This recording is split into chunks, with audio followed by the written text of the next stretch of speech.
Good evening, everyone. You're listening to another episode of the Tall and Short of It podcast. I'm your host, Justin. And I am your other host, Aaron. Welcome back, ladies and gentlemen. And Justin, good to see you. Yeah, good to see you too, man. Good to have our listeners back in the house on a cool Wednesday evening. How you feeling, my friend? I'm doing pretty good, honestly. It's been a busy week. So since I last saw you, I had that EDM show that I went to over the weekend with Colleen. So that was a lot of fun. That was post rant, correct? Post rant, yes. Post DJ rant. That's okay, what. That's what started the DJ rant. Was I was telling you that that was the Saturday night plan. Yes, that's right. Okay, yeah. For anyone who's curious, off air we did a deep dive on what makes modern DJs just cream of the crop. But continue, Aaron. Chef's kiss. Chef's kiss. How was your weekend, bro? My bad. No, it was good. So I got to meet a couple family members, hang out with her and some friends, go to the show. It was a pretty good time, but it was a busy weekend, just kind of going from thing to thing for a lot of it. But I got to meet a lot of people, see some old friends and whatnot, so it was pretty good. Now, how do you find meeting new people? Does it tend to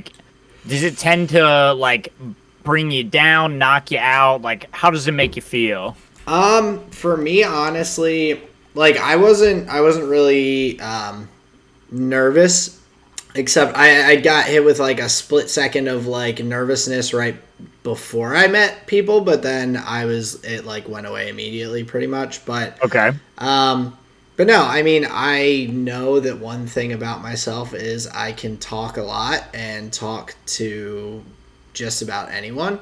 And I really enjoy like meeting people and hearing about the things that they enjoy. So like hearing people talk. So it's real easy for me because like I think it's cool to see people get excited about what they're like interested in.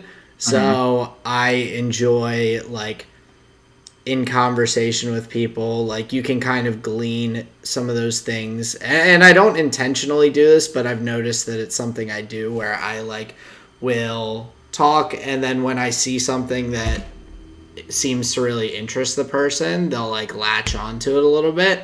And I just enjoy like talking with whatever knowledge I have on what it is and or lack of knowledge and asking questions and whatnot. I think it's a lot of fun.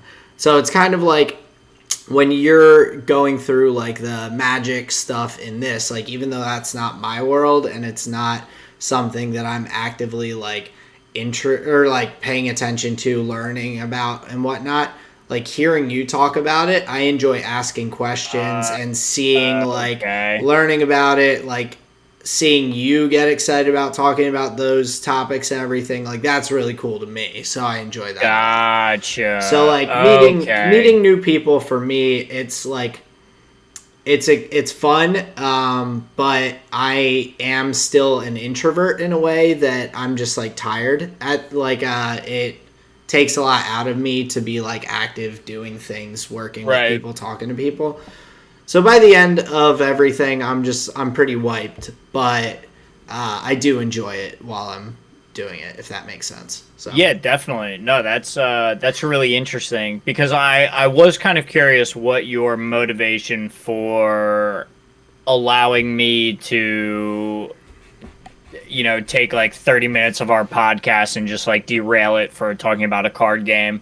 I was curious as to what like what made that cool for you, but yeah, now I get that, because yeah, if you can find that thing in a conversation, you actually endear the other person to you more because you're like engaging with their thing, and through that the matched enjoyment of the conversation goes up. So no, that's and it's okay, not like I get that. And with that too, it's not like some people might think it's kind of patronizing for me to like talk about things that I don't know about, but in my mind, I'm not doing it just to like satiate the other person's interest in talking about it. Right. I do Right. enjoy getting into the conversation, and like sometimes I get to learn something new, sometimes I get to talk about something that I maybe learned about a while ago or knew about or Mm-hmm. whatever it is. So that's it's a pretty cool thing for me, and like Right. it's like funny kind of how easily you can find those things in a conversation when especially in a group, because in a group like with you, I know you pretty well. I think we've both gotten to know each other pretty well over the years, I'd but say in a so. new group, like seeing the dynamics, you can kind of see what certain people like latch onto and get like each person can get kind of like a little excited about. So Yeah, and it's tough to like. Have you ever had the experience of like trying to meld friend groups? oh, definitely. Yeah. Right, like where you had one side of your life meeting these individuals, and it's like, well, hey, hold on here, and don't tell them that we like to blow each other on the weekends, and hey, don't say the c word over here because they don't like it. It's like, Well, that's what I think I kind of vaguely mentioned that when Shane and I went camping with my old roommate Kyle. Like they had yep, never met each other, but yes, I was like yes, excited that they both have some similar interests, because I was like, "Oh, like they'll have things to talk about. They will mesh together well and be able to just like chat and like go on and riff off each other and talk and have good conversation." Um, and could be things that I'm not even fully like. Shane and Kyle are both more into music or certain types of music than I am. And like the camping and like hiking stuff, they both have more experience than I do. So it was one of those things where I'm like, I know these things, but they also get to like kind of meld together. And I didn't have to tell anyone not to say any certain words or whatnot. Um, but yeah, it's I enjoy when that can go smoothly. It can hmm definitely be a little awkward sometimes, though. yeah, it can definitely go south. Yeah. So, but most of my experiences with that, at least in recent memory, have been pretty good. So, That's good. That's good. I tend to not keep too many friends, therefore I don't run into the issue of trying to meld those friend groups, dude. But let's let's get this pod started, my man. Give me your rose, thorn, and seed for the day or the week or tomorrow or whatever you have. sounds good. Well, because you gave me shit about it, I did plan a little further ahead. I'm not they're not right off the dome this time. I did think a bit more and actually write them down, because usually I think about them and I get Right? ideas in my mind, and then when it comes to this, I don't have them written down, and I'm like, what was that I was thinking about? So, There we anywho, go. Okay, we're prom upgrading. promise I'm not stalling. But the my rose for this week is that Colleen and I made our couple relationship official, so we're officially like dating. How do So you do that? Do you like email? Like, is there somebody that there's like actually a validates it? well, there's a form that we both had to sign. Didn't you and Sarah do the paperwork? No. No. Oh shit. I don't know, man. Nah.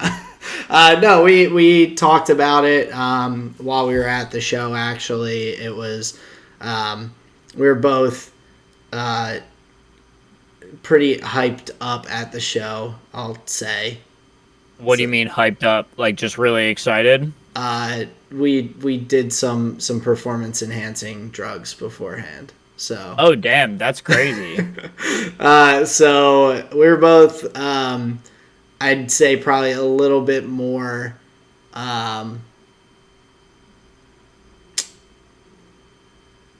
open to discussion, I guess. Like I think it was a Were you guys little doing Molly? yeah. That's what's up. Okay. So I think that like made it easier for us to just like feel like cool talking, and we both had kind of realized during the conversation that Oh yeah. both of us had kind of been trying to figure out like Feeling each other. like we're like I had asked my coworkers, I'm like, about how long into dating do you look to start being like, okay, like this is a time where like you want to kind of make things official with whoever you're seeing? Because I have seen people get to a point where they wait too long and then the other person in the relationship's like, so like, are we dating, are we not, like what's the deal? And I was like, I don't want to get to a point where there's an awkward conversation of like, what are we, like what is our relationship? Right. So how did it go? Were you basically just like, you're gonna be my gal? We're going steady. So she actually brought it up because she apparently had some similar conversations. What? So both of us were kind of thinking the same thing, and we're both like, well, if we're both thinking like, how soon, like, is it like how soon should you make it official that you're like dating someone? Right. Then that seems like a good point to just like say that yeah, we're officially like dating each other. Right. So I understand. yeah, Interesting. So since we're both at that same point with it and everything, we're like, hey, why not? So it's been really really good. So that is my rose. Wow. Congratulations, dude. Thanks, man. Fucking cherry pop. That's exciting. It's exciting. It took me, as you know, quite a while to kind of work through stuff and on myself and everything. And I will say the universe is really kind of fucked up because with it. So, and I'll give an example. That's dangerous thinking. Not the universe being fucked up, but the universe is like really scary sometimes, I guess. So, like last week, I'm at work. Me and my coworker were talking about Amy Winehouse, 27 Club. We're just like chit chatting. I get a call from another coworker like 2 hours later, and I had completely unrelated. And I have one of the property managers for my company. Her first name's Amy. So this guy's like, oh, like, who should my friend talk to? They're looking for an apartment over in this area. And I'm like, oh, they should call Amy. Here's the number. And he's like, oh, Amy, like Amy Winehouse. I'm like he had no clue that, but it was within a couple hours of me having this conversation about Amy Winehouse. And like, yeah, but like how often does Amy Winehouse like come up in normal just day-to-day conversation? At least for me, not frequently. I feel like among individuals who would tend toward being morbid and like macabre with their comedy, I imagine Amy Winehouse comes up a decent bit. But it wasn't like we weren't talking like humorously in either conversation. It was just someone who like kind of casually came up, and then I said the name Amy, and the person I was talking to was like, oh, like Amy Winehouse. I was like, wait, what? But so what are you getting at here? So do you think Amy Winehouse is haunting you? No. But my coworker who I was talking about her with originally was like, oh, that seems to happen a scary amount, where like I'm talking to someone about something and then that thing will just come up later on completely unrelated, and it's kind of a weird coincidence. And I'm sure it's just you notice it when it happens, and there's tons and tons of times that it doesn't. So it's almost a what is that called? Like confirmation bias, because you notice it when it happens more like there are tons and tons of times it doesn't, but just because there's a few times that it does, it's like, oh, that's weird. But anywho, within like an hour of me and Colleen making things official, I got a missed call from my ex, who is I did not send any texts or make any calls back. And I told Colleen about it right away, but I was like, yeah, like it was weird. Like having her blocked on everything except phone, because I was like, if I was like, if there ever was any like serious emergency or something, like I'm not blocking on my phone, but I'm not gonna be like actively respond. I was like, I don't need to see anything from that. Right.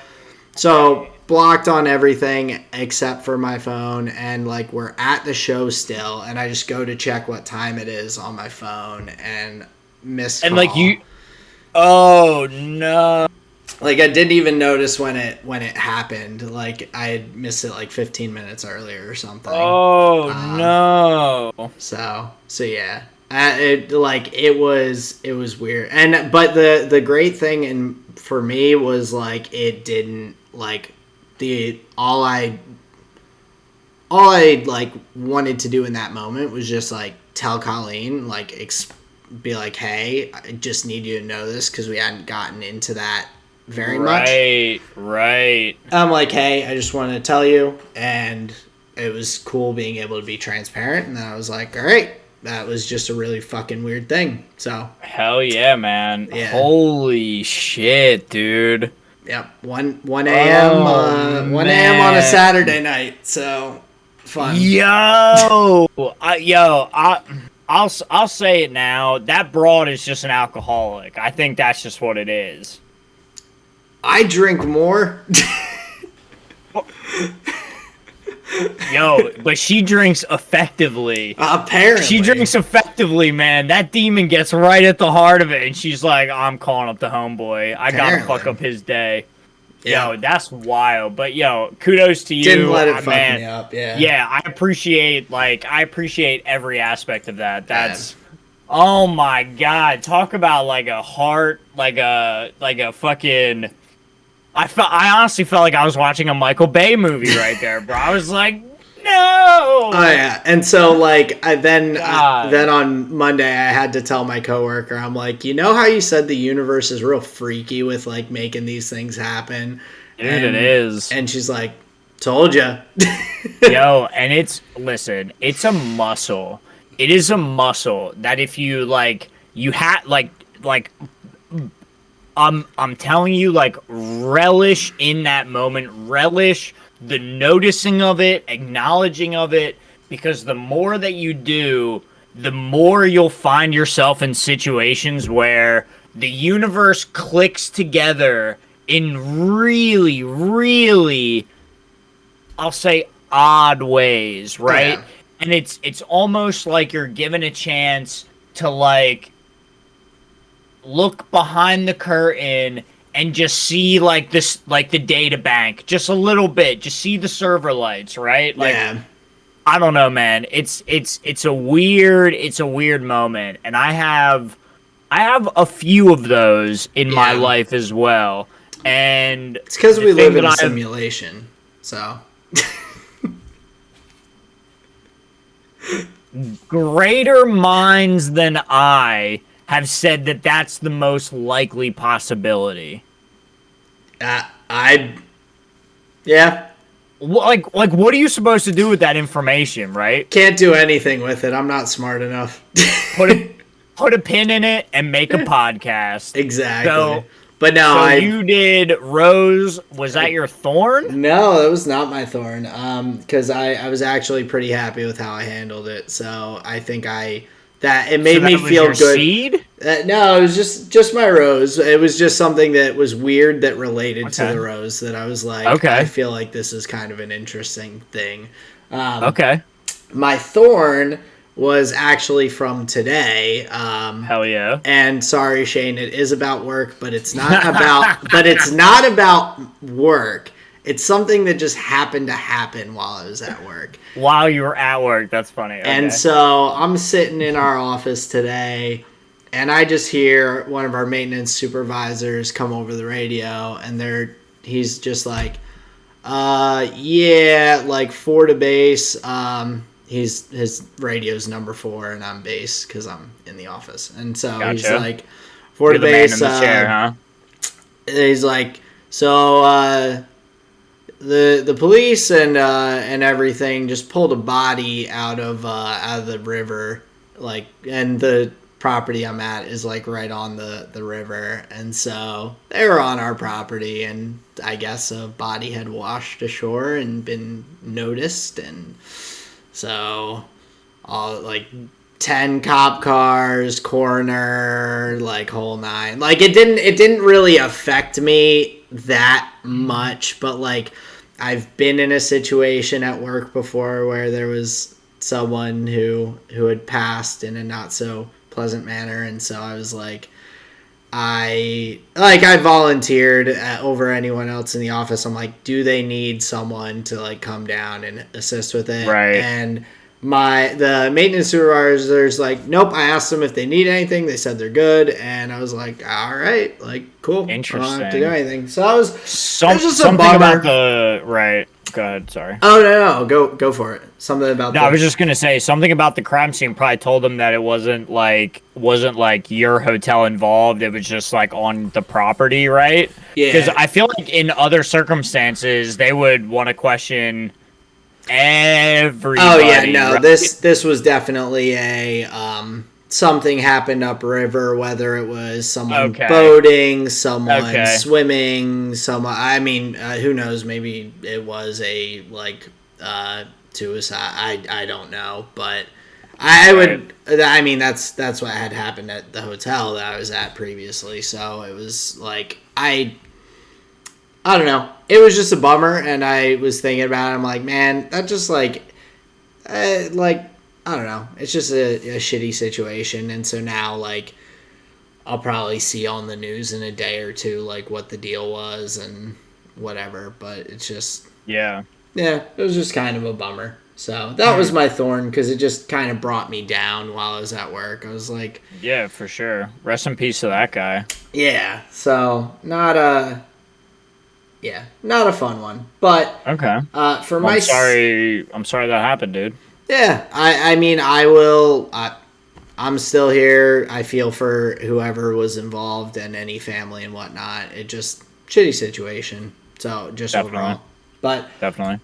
For my seed, so I kind of have two, and they're all just not very like serious or I mean, yeah, I don't know, like. So one part of my seed is that just in terms of like me and Colleen dating, we're starting to get some ideas for like some things we might want to do in the future, places that we might want to visit, like little things like that. And check out, which is pretty cool, but we're like, it's all like early on in any stage of that. And the other one that I'm happy about is I'm actually trying to grow my beard in, and it seems to be coming in decently. So I would say so. Still a little patchiness here and there, but it's not too bad. So a little more lighthearted on my seed for this week. Well, that's what's up, because yeah, the beard does look good. The beard man. For sure looks good. Does make my coworkers think that I'm in my 30s, though. There you go. I mean, you kind of are, aren't you? I'm a little ways away. Couple years. Sort of. So I mean, you're pretty much there. I'm a couple years away. Yeah, I'm close.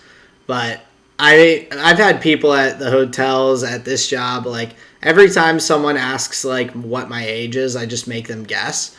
And the older the person is, the closer to my age they get. Gotcha. But yeah, I had a young 20s guy and a young 30s guy both think that I was like between 32 and 34 years old today. So that was damn, dude. That was kind of funny. Yeah. Looking old as fuck, bro. Yeah, I know. All these fucking wrinkles. Crow's feet. You smile too much, dude. Seriously. You smile authentically way too much. God damn it. You gotta smile. Yeah, man. Just, frown more. No, just straight face. Because frowns give wrinkles too. Just they do, and it's actually more effort to frown. Yeah, I have heard that too. So, but more muscles involved. So it's actually a workout though. So I'm burning calories. You would be, yeah. Maybe I should frown. But that was my rose, thorn, and seed. But how about you, man? How's your week been? It's been okay. That was a pretty solid rose, thorn, and seed, my friend. I have to say, I like to hear all of that. for me this week, so my rose is that the dogs, the puppies, Sasha, yes, I'm looking at you. The puppies are on the mend. I don't know what happened, but they got a little stomach bug of some kind. We're talking not feeling too good in the belly and, loose number two, if you know what I mean. Yep. And they weren't too happy, but they're doing better now, so I'm happy for It's that. good. Just a little stomach bug maybe that just passed through and yeah. Yeah, yeah. Who knows what the main culprit was, but they're doing good now. Nice. So that's my rose. My thorn is again dog related, but not my dog related. There are individuals somewhere around here that believe that our little patch of grass that we have outside of our steps is where they can let their dog shit and not pick it up. So I've got it in my head that I want to catch them in the act of leaving it there so I can jump down somebody's throat. Okay. Gotcha. But I've been quite frustrated at seeing it and finding it because inevitably I'm going to pick it up because I don't want to step in it. Right. But And you don't I'm want just your dogs to waiting. be like, yeah. Right. I don't want them to eat it because they're fucking nasty fucking creatures. That's what dogs do. They're It's like, weird. they're all It's up weird. in there. It's very weird, but they're all up in that. Right. So Yeah. it's annoying. So like you worry about them getting sick. And so I just want to catch whoever it is in the act and just say, "Hey, you gotta not do that right now." So that's my thorn because it's just frustrating. And my seed, bro, I cannot tell you how excited I am. And you telling me this is exactly what you were saying about the world is a weird thing, right? Mm-hmm. Because you were doing fun stuff this past weekend. Me and Ian are going on a trip this weekend. Nice. Where are you guys going? I don't know, probably just like down to a park somewhere. But I mean, like we're taking acid and we're expanding our brain space. Yo, that's awesome. Hell yeah, man! I'm I very excited. Oh, you will have to let me know how that goes because Yeah. I've had some recent conversations about doing some similar fun things, and so I'm looking forward to giving that a shot and seeing how that goes. So I'm excited for you, man. Nice. Well, I'm very excited for it as well. And yeah, I think if you are given the opportunity, I think you should definitely jump on it. Because it is. I should have those opportunities, so I'm looking forward to sick. trying them out. So Yeah, that's sick. Yeah. It is by far probably like one of the most meaningful experiences of my life. I think about it all the time. It feels of all the things I've done in my life, it feels like the most right one. Okay. I will say that. That's awesome. It feels like I've gleaned a lot of my lessons from the openness that those things can help you like see, right? Mm-hmm. It's odd, it's hard to like describe here, but if you're given the opportunity, just I will give you the advice that was given to me by a close friend at the time when we were all about to be embarking on like those kind of journeys, whether together, individually, in other groups, whatever. Mm-hmm. But this guy had tried them first. Okay. And he knew that I was going to get there eventually. We were all on that trajectory, right? Right. And the advice that he gave to me, and I believe in this advice more than probably anything in my life because I found it to apply to so much. And it was a simple little thing. He just said, "Ride the waves, man." All right. And there is so much in that, but it's simply like you have to surrender to it because it knows where you have to go. Okay. You just ride the waves because fighting it is impossible, right? So if you if you let go, it will be magical. Yeah. And I think the other things that I've been told similarly from friends who have experience is to just do it around people that you're comfortable and in a Set and like setting. in a You got it. yeah, like in a good place that you feel safe with Yep. people that you're comfortable with, Yep. and it makes the experience very good because even if you do hit a rough patch, then you've got support and like Right. a good environment. So that's Exactly. yeah. Yeah, And and there's like an element of like, make sure you don't have like work later that day, like oh just yeah, yeah. Well, like free and day, that kind of shit. that's the thing is I definitely would have to plan that out. Not going to just do that sporadically, Right. but I am I mean, looking hey, there are forward people that to. do, which is There crazy. are, but I don't think I could be one of them. But No, especially not for the first one. I'm looking forward one to hearing about that, and Oh, bro. two, looking forward to just whenever I have the opportunity getting a shot because I think that. For something that's not physically harmful to you, I don't see. I am very much a proponent of like I'll give anything a shot, but I mean there are certain things that like would Yeah. one shot would. I'm not gonna go out and do meth. Like Right. I'm not. That's one that I'm not giving a one shot kind of thing. Right. But yeah, Probably not worth. Probably not. It's not gonna open your eyes to the fifth dimension, dude. No. So, but that some different hallucinogenic things I think are something that I would like to try. And hey, if I don't like it, I don't like it. But if I like, I just look forward to the experience. So. Yeah, it's a good thing to try at least once, like you said. But yeah, man, a lot of good things to look forward to. Dogs on the mend and some mind altering substances, bro. Yeah. Well, so also, that's for me. Just one more thing, I guess, on your thorn. So this week at the property I'm at, we had like it's a big property. There's 34 buildings, so our maintenance staff split up and kind of do grounds in the morning, make sure there's not trash everywhere, whatever. We did come across, we think that it is human shit in one of our parking lots. It could have been a large dog. Could have been. But we're pretty sure it's human. Just in the parking lot? On the pavement. Damn. Like not even like behind the dumpster. It was like kind of in the open. So I'm very I hope that it was a dog.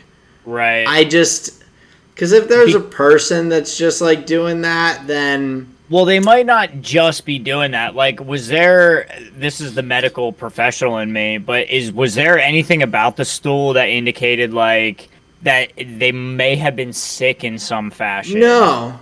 Okay. Not at all. Okay, well then, yeah, it was just large. Right, just large. That sucks. That sucks. Okay. So, I mean,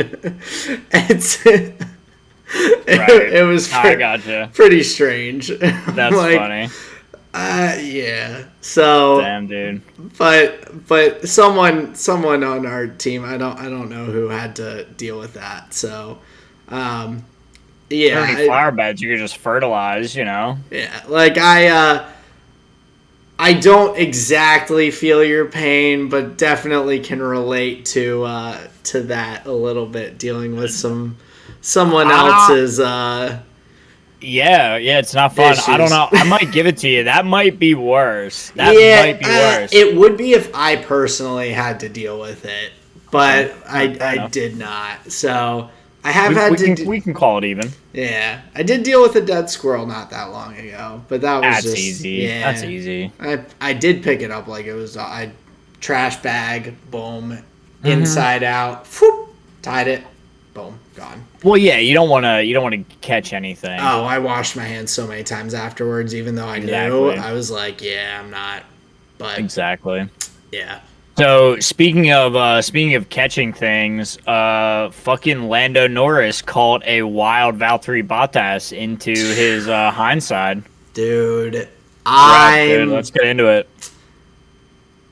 I'm starting to think that Mercedes is trying to like kamikaze people to help Lewis out.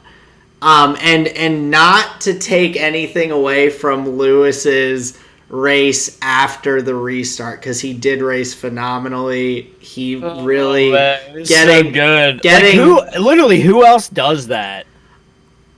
Literally, it's no other car does that. it disgusts They just me, sit in their place it impresses me and disgusts me at the same all time. at the same time. I Um, know. I know. But so I can't take anything away from Lewis, but man, the fact that Valtteri took out himself along with three more people, just like under braking, like that's the stuff I do in the F1 video game. And then they're like FIA is investing in Yeah.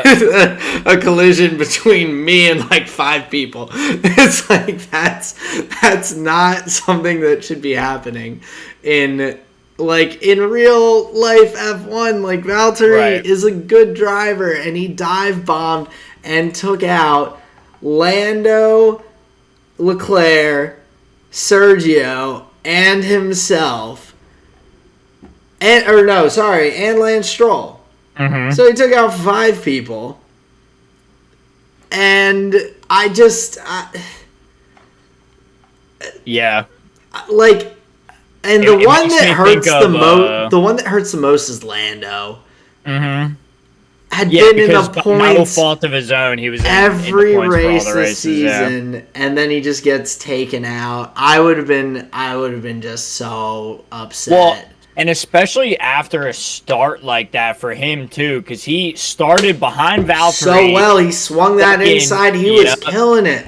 Yep. He nailed that start, and then just got blocked. And the reason that I said that with the Mercedes, one, because Lewis was able to, on the tire strategy that they had, get back. And so like I said, nothing about Lewis. Lewis raced phenomenally. It had nothing to do with him. But like the fact that Max took so much damage as well, including losing some of his side flashings that just like that they couldn't, those things can't be repaired during a red flag. They were able to fix a little bit of his floor, but like that was it.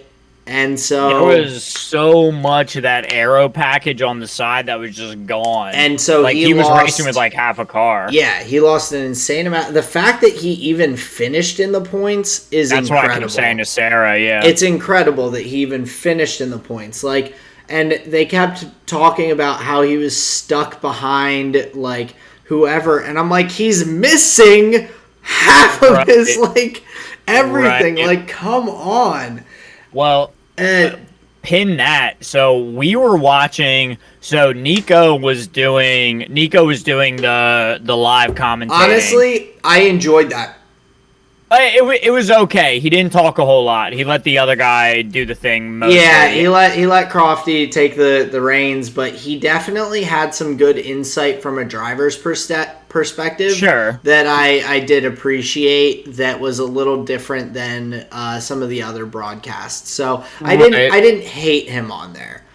I would prefer it to be like a third person. Like they have the Martin Brundle and Crofty, and then have him just as a side person to give like driver's perspective occasionally.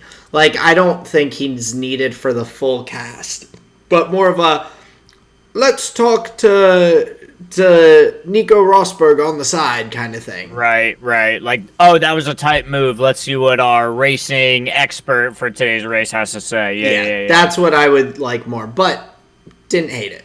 Me and Sarah were watching the pit lane channel for the race. So we had like onboards on the side and then the race in the middle, and it was Sam Collins and I forget the girl's name. Or I should say the lady's name, and their cast was pretty good, and they weren't even mentioning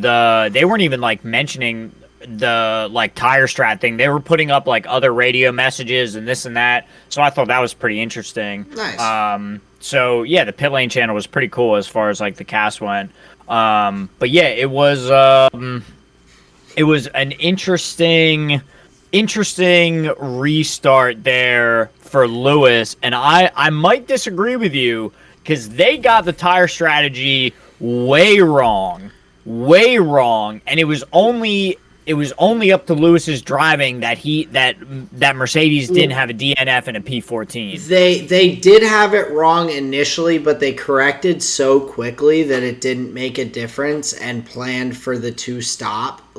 So that's where, not that I think the tire strategy worked well because they went for the two stop instead of the one stop, or I guess because Lewis, technically three stop. Technically, yeah, because Lewis didn't dive into the pits when it was all dry on the track after the rain, which was hilarious. Where it like rains for like 5 minutes, gets 5 drivers out of the race, and then it just dries up, and then we just have a normal Grand Prix. It was like actually kind of funny the way it happened. Yeah, so like I mean with Lewis, like yeah, he went for the two stopper, I guess, instead of but not on purpose, only because he fucked up the pit lane on the outlap or whatever. Yeah, but like it's tough because and so one thing I didn't realize during the formation laps, you can't be on radio. So like the racers can, but they can't get anything back. Right. So like right. He couldn't be told by, and also he was in the awkward position of being in first place with that.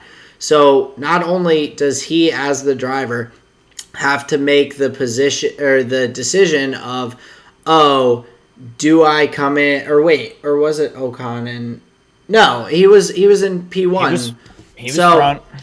So the fact that he not only did he have to make the decision based on how the ground was on the formation lap, whether he thought he could go on slicks or not, but for two, he didn't have the inclination of anyone in front of him going to the pits, because as soon as he went out and we see Ocon and Vettel come into the pit lane and everything, every single other driver just followed those guys. If someone's in front of Lewis and during the red flag they're talking to their team and they're like, yeah, we need to pit and go on slicks, everything's drying out, like we think that's going to be the right move, and someone's in front of Lewis and darts into the pits during that formation lap, Lewis is 100% doing it. Based on what Lewis said in the like post race stuff, though, he was on the radio saying it was drying out and just chose not to force the call. Yeah, I think that was like just a big old like, you guys are just and that's literally 8 or 9 other teams got it right. Every other team, every other driver started from the pit lane. He's the only one that was out there, but he was also in the first spot, and so that's where I think it does differ. Because I think that's a bad reason. I do think he made the wrong decision. But yeah. I think he was in a tougher spot than most of the other drivers, because the other drivers... He was working with less information. He's working with less information. Okay. And he's also, like, those other drivers... Okay, say for instance, Ocon and Vettel stay out. They start normally on the grid behind Lewis. Do they pass Lewis? Does the Alpine and the Aston Martin, with the Mercedes, all three of them on intermediates, do they get past him on the restart? Well, no, because they would still have to line up on their spot. Right. So Lewis is already going to beat that. And so then in that case, if they stay out and start behind Lewis after he stays out, right, it's always in their best interest. They're resigning themselves to the fact that they're like, Lewis is faster on any set of tire, So Lewis is going to beat us off the start, and we're stuck behind him. They're like, in their position, it's easier because they're like, let's take this chance, Right. go on slicks, put in a good lap, and if Lewis has to come into pit for slicks, then hopefully we'll beat him anyway. Yeah, exactly. So they're in a we have nothing to lose position. They're like, our cars aren't faster than his, so like might as well go the opposite strategy and see how it works out. Like, it could have blown up in their faces big time if like the ground had been a little wet, and it like even if it was wet in one spot and they could have lost it on the slicks. Like, it's easy to do, but in the condition of the road, like they were in a position of, if this works for us, then we win big. If it doesn't work, then we're in the same spot essentially as we would have been. Like, if Lewis has got better traction out there on the intermediates and can run on those for a while, like, we're still behind him. That was kind of the spot where they were at. So I think it was Lewis had like more of a little to gain, lot to lose, and those other guys were in a position of like everything to gain by doing the opposite strategy of Lewis. Okay, yeah, I guess I can jive with that reasoning a little bit. So, I mean, I still think that Lewis made the wrong decision, 100%. But I think that the other teams had an easier decision to make because they were like, fuck it, like, might as well. Like, what? Right. And especially like, what's ever going to tell Lewis that, like, a non-traditional start where he's P1 is the right move? Yeah, okay. And like everyone, and especially after the first couple of people start coming into the pits, everyone else, I'm sure, is like, hey, sure, it's might easy as to well just hop on the like, train, yeah. Like, it's another confirmation bias thing. It's like, oh, if this many people think it's a good idea, then might as well. Like, and then we had a real slick move by George Russell that didn't quite pay off, by him getting out of his pit lane real quickly and hopping a few spots on the grid. Yeah, what happened with that? So basically, Williams put in a really fucking good pit stop after the formation lap. Got George out ahead, but like, the race hadn't restarted yet, so like he couldn't jump positions. Like, it wasn't like they were coming in on a normal pit stop and he was getting out quicker than the other guys. Is that what that roadblock there was? Yeah. Gotcha. So like there was so much other stuff going on. Because they came into the pits, like, they were starting from the pit lane, and so like when it started, like, they still have to keep the same formation that they were in after the formation lap. Williams just put in a nice pit stop for no reason, and George like tried to dive, and he did. He got past like 4 people like in that little pit transition after the formation lap, but it wasn't allowed. Yeah, so that's why he had to back off and give those spots back. Which everyone was like, "Oh no, did George get a puncture?" And then they're like, "Oh no, the FIA told him that he needs to give those places back for." Yes. Okay. So. We didn't quite catch that.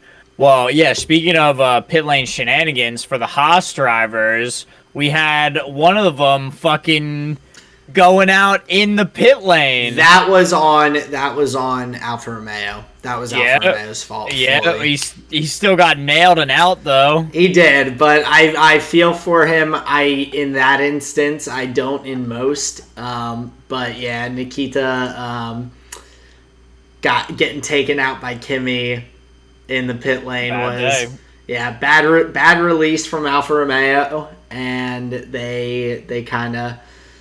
I mean, Nikita would have finished like last place probably anyway, so like is what it is. But at the same time, you don't like seeing that kind of stuff happen.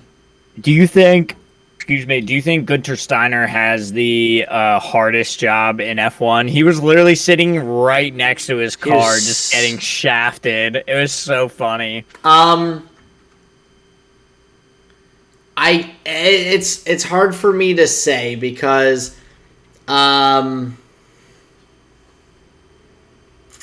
he doesn't have a ton of pressure this year because he has 2 rookie drivers, so there's very low expect 2 rookie drivers like a and a car. car. Yeah, so like there's very little pressure in that aspect.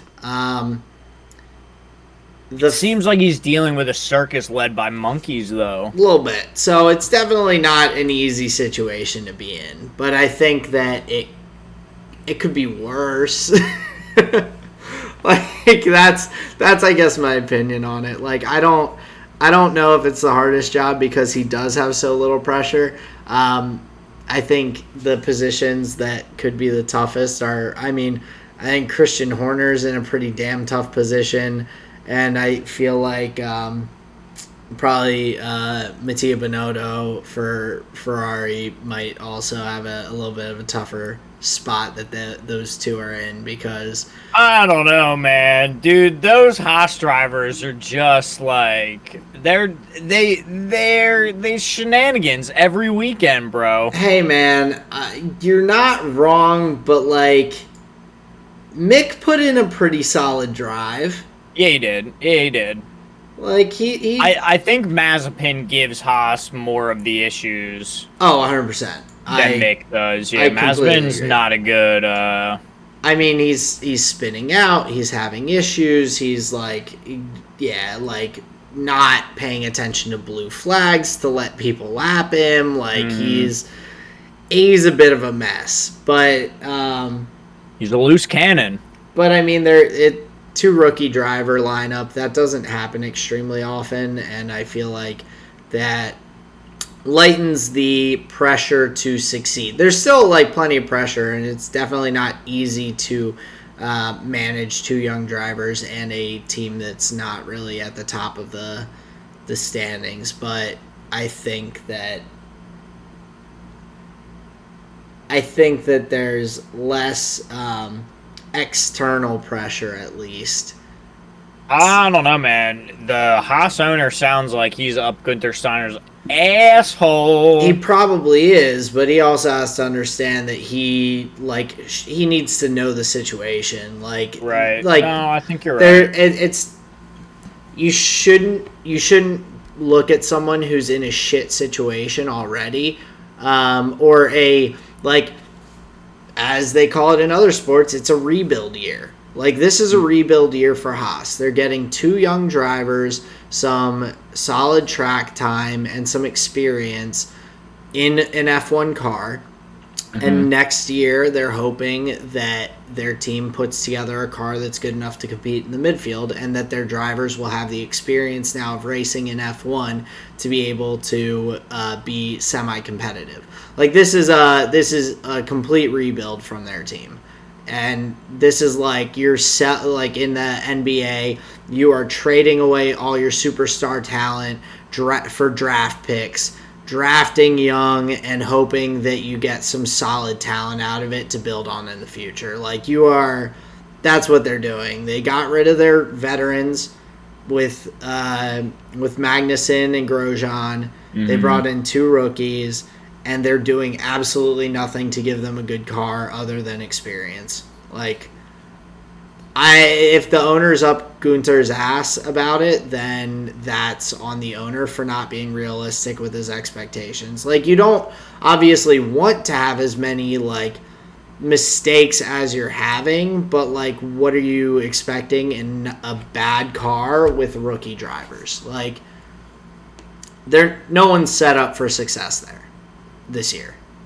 That's a good point. Fair enough. So, but I think Gunter also takes things real seriously, so I'm sure he has a lot of pressure on himself. That's like, yeah. But yeah, Mazepin getting taken out. But talking about Haas, McMahon, he defended like a fucking maniac out there for a while against, like, I mean, he was defending against Max, against Lewis, against like I believe Ricardo was in that group that he was defending against for a bit, and he was holding them off well. I was really impressed with that. Well, what was so funny about the Schumacher vehicle, especially at the beginning of the race, was, or not the beginning of the race, but with the restart when Right. Lewis and Max were trying to pass him, was the fact that Max was still faster in a Red Bull with half of its downforce. Yep. It's like, what? That shows how bad the Haas car is. I mean, to a certain degree, yeah. Yeah. Yeah, Because I crazy, honestly bro. think that Mick was driving that about as well as he could have, and he was putting his would car agree. in some really good positions and some really good spots to like hold off, not make it easy for people to pass, and on a track that's considered the second most difficult to pass on in the F1 calendar, like that, he did everything he could in a very suboptimal car to be able to hold on as long as he did. I was impressed, and he didn't end up in last, so like kudos to Mick on that. This is a year for Mick where we will remember Mazepin more in his faults. And I think from that lens, we're going to reflect on Mick's rookie year as like, yeah, I think he was I think he did all right. Because just like in the narrative of it, like he's gone rather unscathed, right? Yeah. He's kept his nose pretty clean. Comparatively, like, yeah.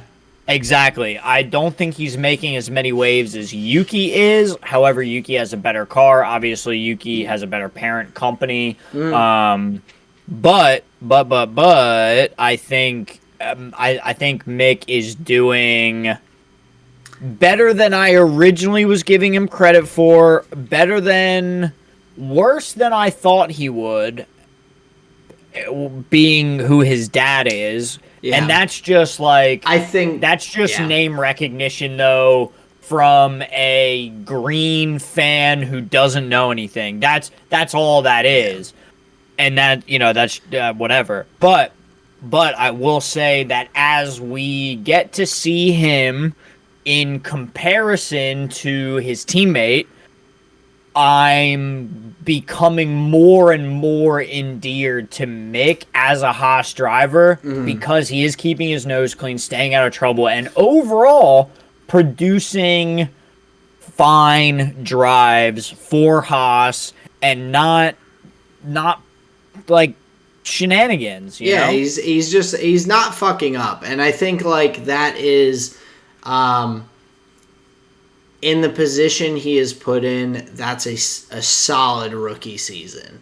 Yeah, Solid. Yeah. Like you're not gonna go Mick Schumacher greatest rookie season in F1 history. No, but like if in the future, I mean, obviously we'll see where Mick goes in F1, but down the line you could go, hey, like let's think about his rookie season, and you're like, yeah, like not too bad. Like especially, I'm sure we'll see plenty of other rookies as you and I watch more F1, continue to watch in the future. We'll see more rookies come through, and we'll be able to have more of a barometer. Like, oh, okay, like yeah, maybe Mick's just having an average rookie season once we see more people and have more of a bar, or maybe we'll be like, man, like.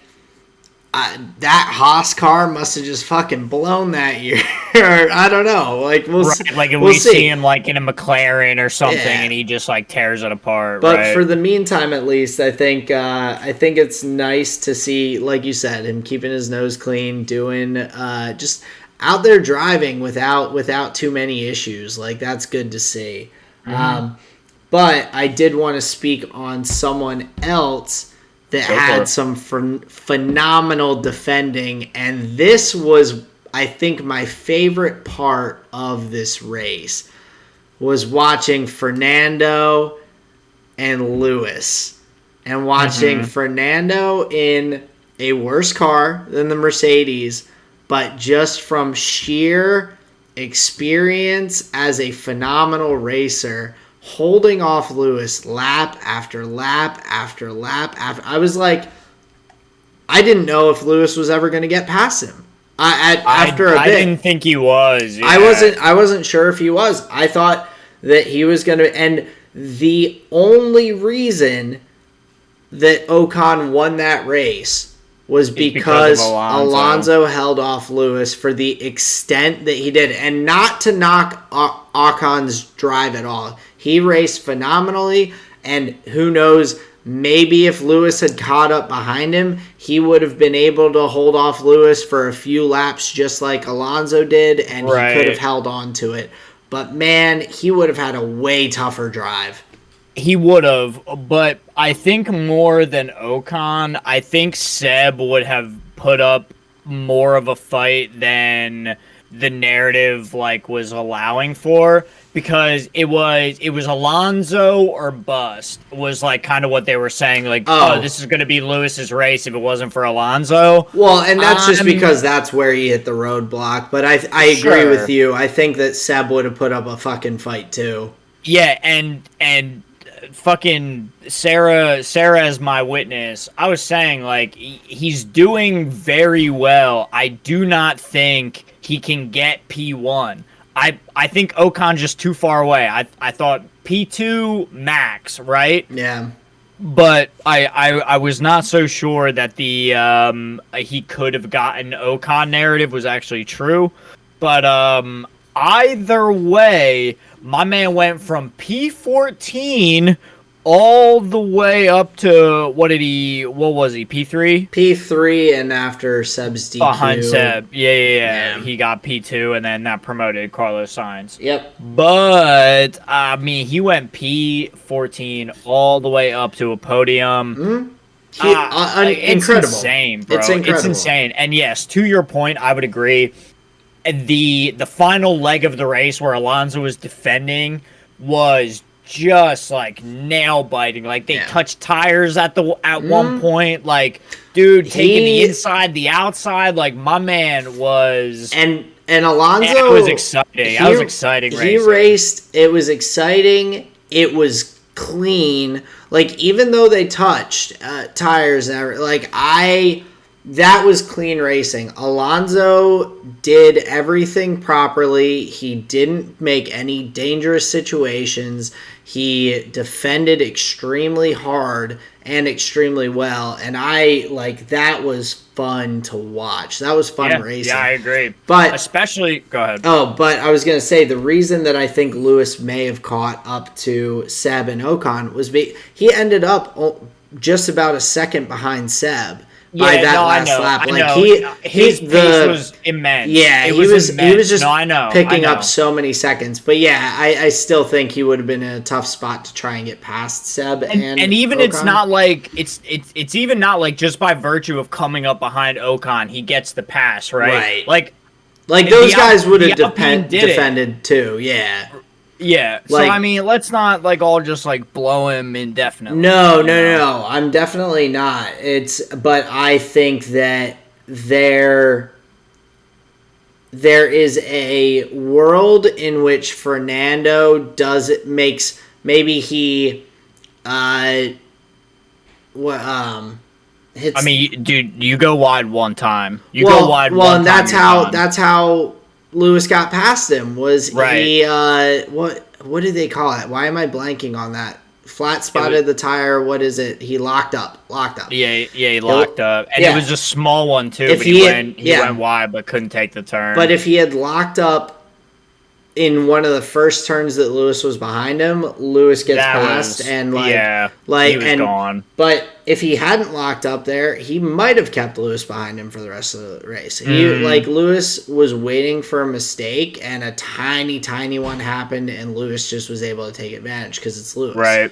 He's fucking great driver. I can't knock him at all for that drive. It was phenomenal. He was not in a good position for it, and he managed to bounce back and put in an unbelievable drive. So all kudos to him, but Fernando Alonso was awesome. But I guess speaking of the Alpine, Mhm. Ocon looked fucking good in front, man. That was cool. Yeah, yeah, I think as much as it's fun to see a not usual team at the front being at the front, and I made the comparison with Sarah where the last time that we saw a not top tier driver leading the race, he binned it with like a couple laps to go, right?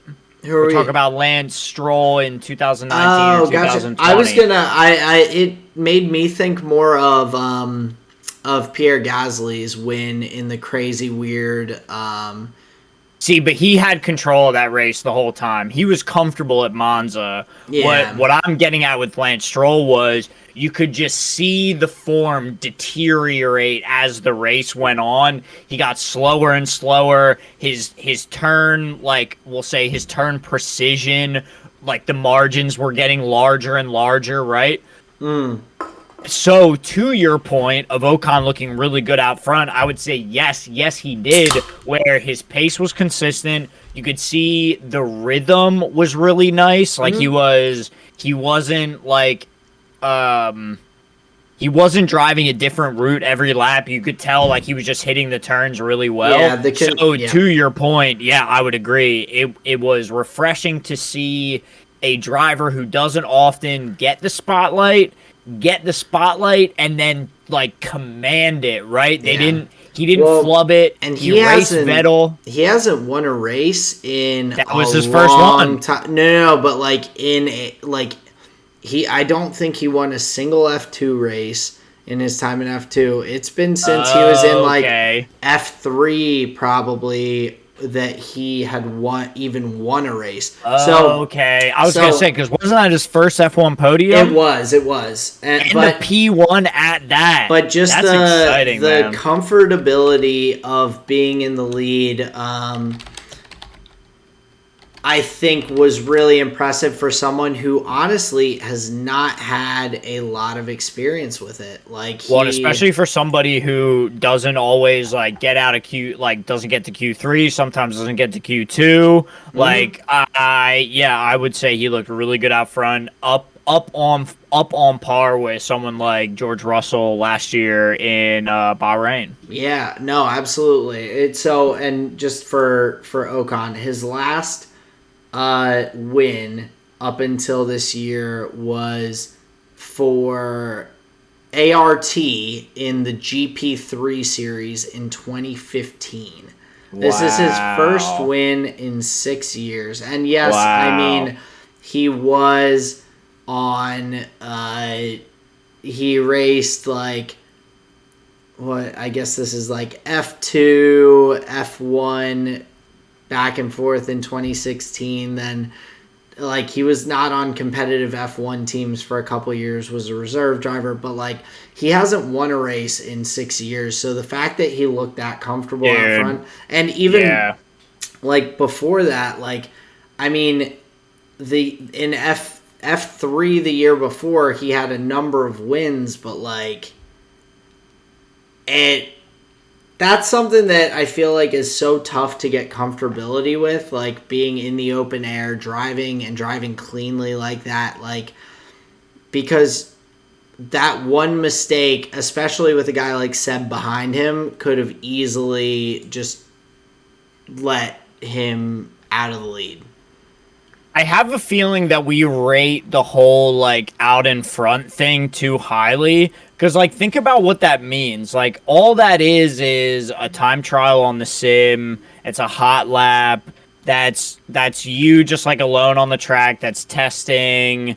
Like I feel like most drivers have more time alone on track than they do with drivers on track. No, you're definitely Or right there.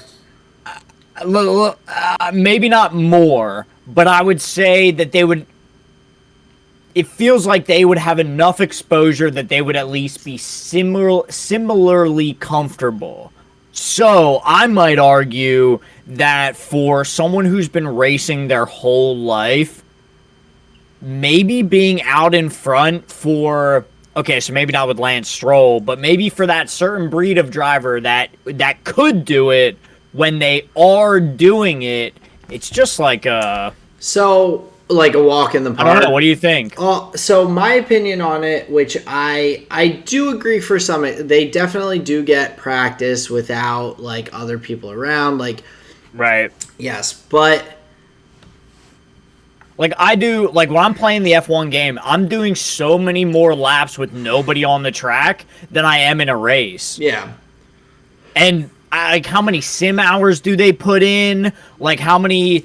No, I don't know. I just I feel get like the race is such a small part of their actual like racing time. I don't know. What do you think? I get what you mean, and I agree in a lot of ways because they do Okay. get that experience. But the thing that I don't think you are considering is the mental pressure of leading an F1 race. And I think that for someone who is, I don't think Esteban's ever led an F1 race for a single lap. Let alone for that many Let laps. alone That many laps. So like, not only are you like thinking, oh shit, like I'm in the lead, then you're also like, oh shit, I have pressure from behind me from a 4-time world champion, and then you're also like, oh shit, like if I mess up, like I lose this spot, and then you're like, oh,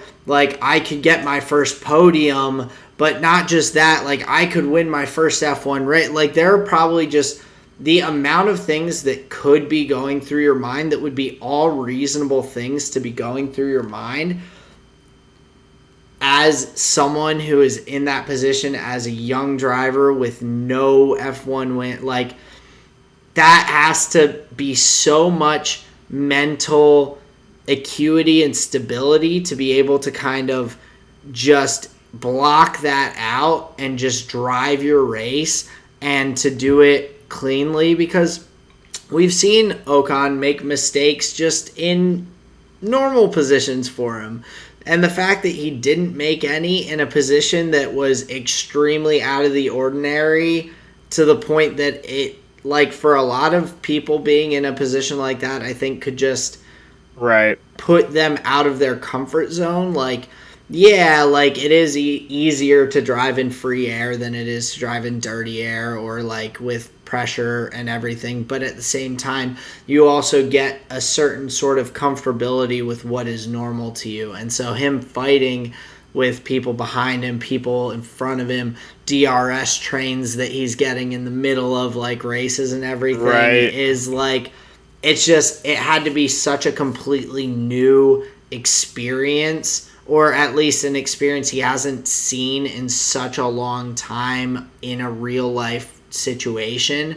Right. That I think the mental, like his ability to keep his mental straight and just drive and put in that lap after lap, like you were saying, with the consistent taking the proper lines, hitting the turns right, not locking up anything, just clean, solid. Like that's very impressive to me. I would say I would be overrating the clean air drive experience and whatnot if it was someone who has done it before, I guess. Like if it was like Seb or like Fernando. Seb or Fernando or Right. like Kimmy, if like if Right, one of right. those guys had benefited, like, and they're just out there, it's like, oh, like they Okay. So They I know see. how So, to so you're handle it. factoring It's- in.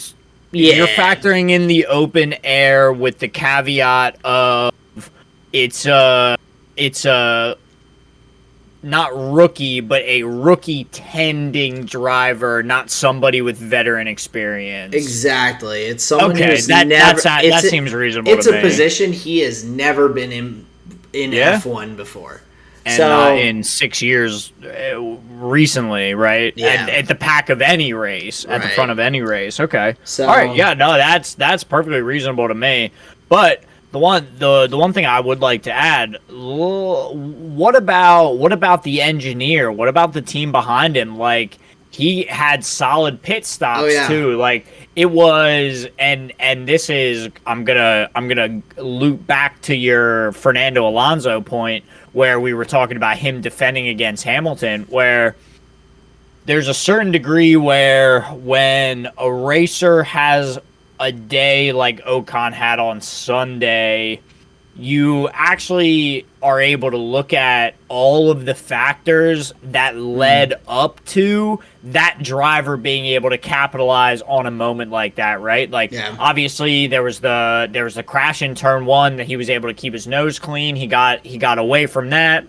But so he drove really well, but he had the car set up for it, right? He was on the right tire strategy, so there had to be some kind of trust or mm. synergy with the engineer and the people on the Great team radio effort just in general. in general. And Mm, that was my whole takeaway just from the weekend itself, was just like what an effort from the Alpine garage as a whole, just as an organization. Like they took a moment and really capitalized on mm, it and nailed themselves their first victory in F1. mm. And not only a first victory, but like a win that had so much to do with the second driver too, that like it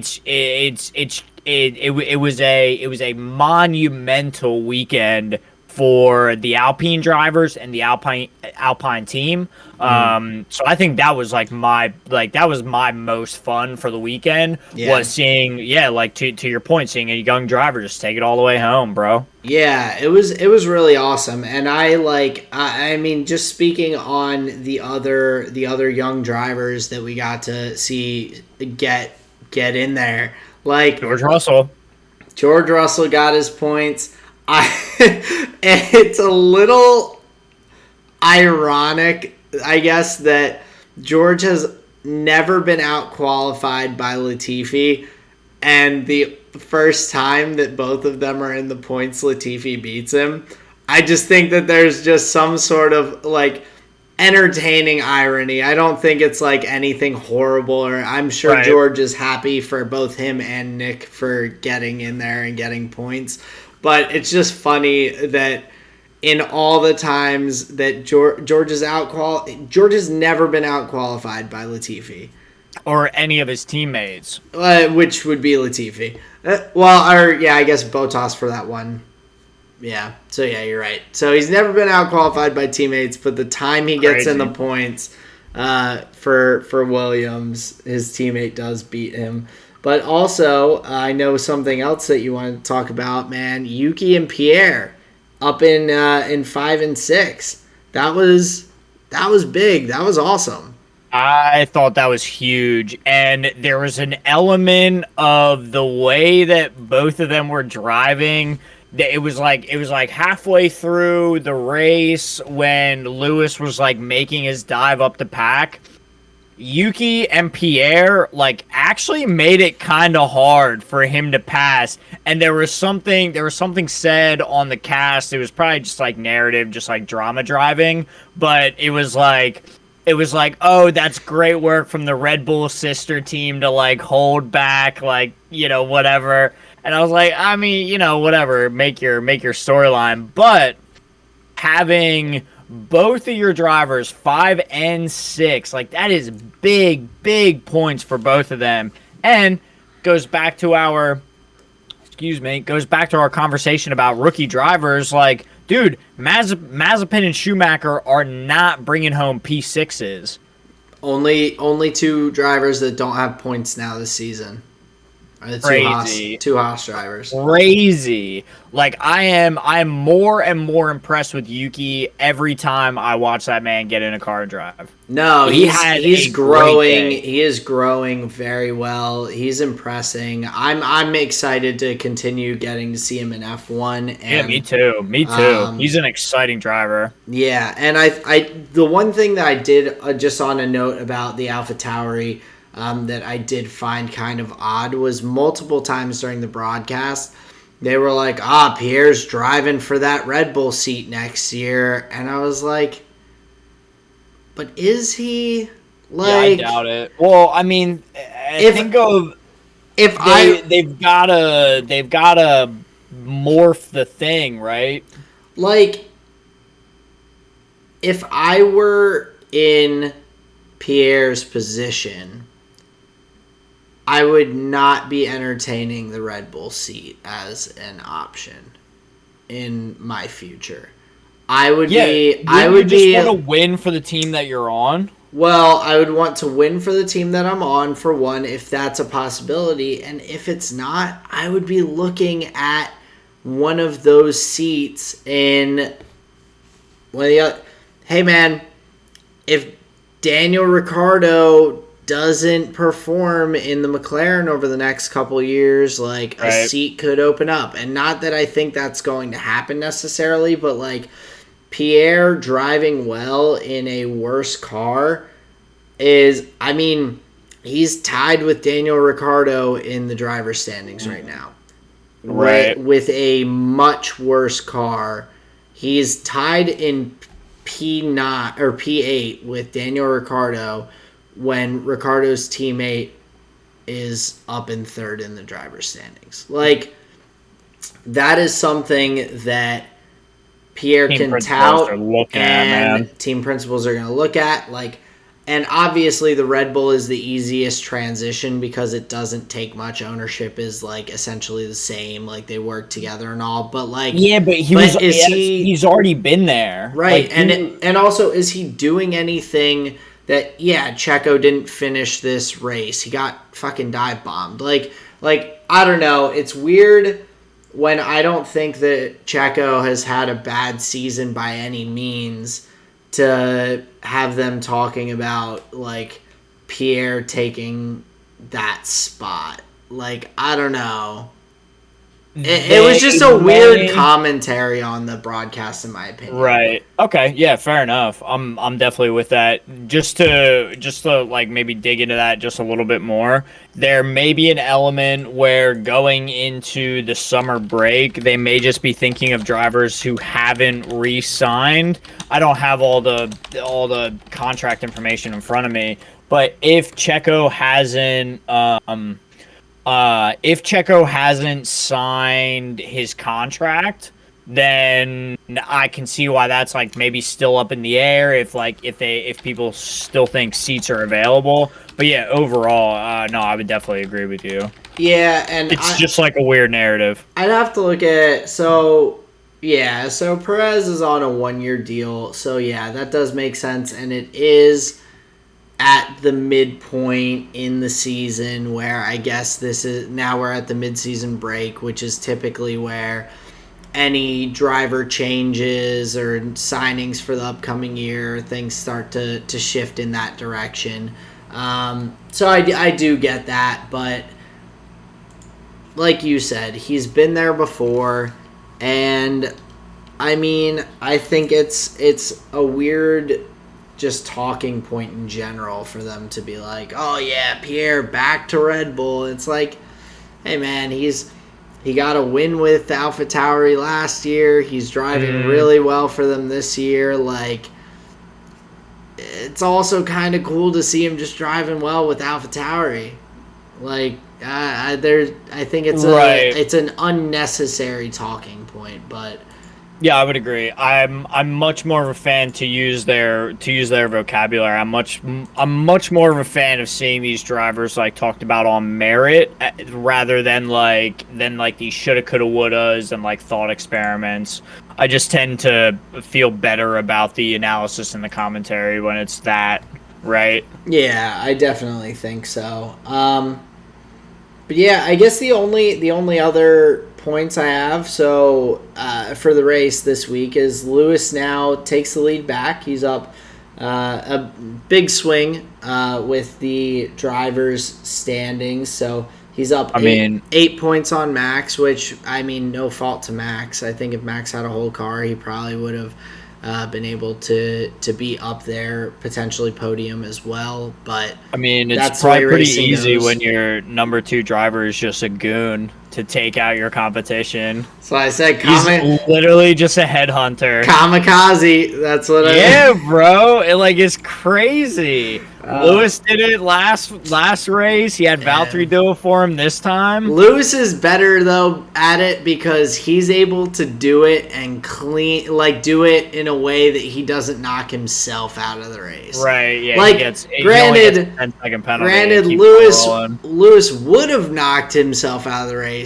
but he made Max crash hard enough that a red flag came out. So Lewis knows how to do it. Valtteri needs to take some tips in dive bombing the opponent. So instead of Formula One, they should just call it headhunting and just make it like this, like death race, fucking laser beams on cars. We're just turning. Isn't that a movie, Death Race? Yeah, with Jason Statham. Yeah, so we're just cinematic masterpiece, right? I would agree. But yeah, that was the Hungary Grand Prix. Ooh, one more weird note that I honestly just noticed, which I think is pretty fucking cool. After that race, Ferrari and McLaren are tied for third in constructors. Yep, 163 points apiece. Oh wow. That's actually, like, very interesting. Yeah, so we have an entire second half of the season to see them compete. So Sainz finishing up there, finishing P3 at the end of the day, and Ricciardo not making it into the points was the exact perfect flip for it to be tied back up. Yeah, with that fucking weird DQ for Seb. Oh, that was the other thing. We didn't even discuss that. Well, it was like after the race. I know, but like, did you look much into it? I didn't understand it a whole lot. I don't know why. So the gist is that the FIA has to be able to take fuel samples from the cars after the race to be able to determine that the fuel that they're using is in meets the standards for Formula One. So they're not doing anything funky that's like making their engines run better, yada yada yada. That they're within the parameters of like fuel for F1. And he did not have enough fuel to be measured after the race. Right. Hence him and a couple other drivers just pulling off to the side of the road. Yeah. So that's pulled off to the side of the road and still like was not able to have enough fuel to. Wow. So he had drops of gas in the tank. Yeah, it was. Wow. I forget what the exact measure. I think he had only a third of what they need to do that test, which I still think is bullshit. I think he got screwed, but I do understand that it's the rules. Them's the rules. Like it's like the drivers, the teams, everyone knows it ahead of time, and it is also a way to. I think it's something that they're supposed to do to avoid a dangerous situation where someone runs out of fuel completely and ends up like out on the track with no fuel, like in a dangerous position. I think it's something to do with that as well. Well, okay. To the defense of Aston Martin, there are no refuels during a race. Correct. And in the event that a race is going longer, like wasn't Ocon's finishing time like 2 hours and like 4 minutes? But it's the same distances. Yeah, I get it's the same distance, but if there was any time under FIA sanctions where the Aston Martin vehicle was sat idling, one would be able to argue that it was like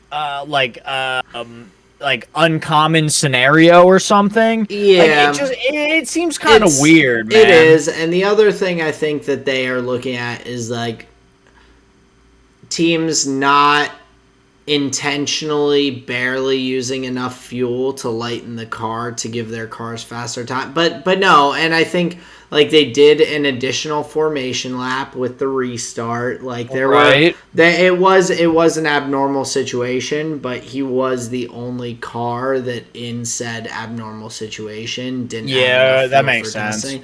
So I think that comes into play probably as well. If it was Oh, like I'm sure five significantly. people, like, But there were like 3 or 4 people that pulled off to the side of the well, road after the race. So okay, so they pull off, but they had enough gas in the tank for them to so test. yeah, so Seb Yeah, did it, I think, because he was that's almost out of corny, gas. bro.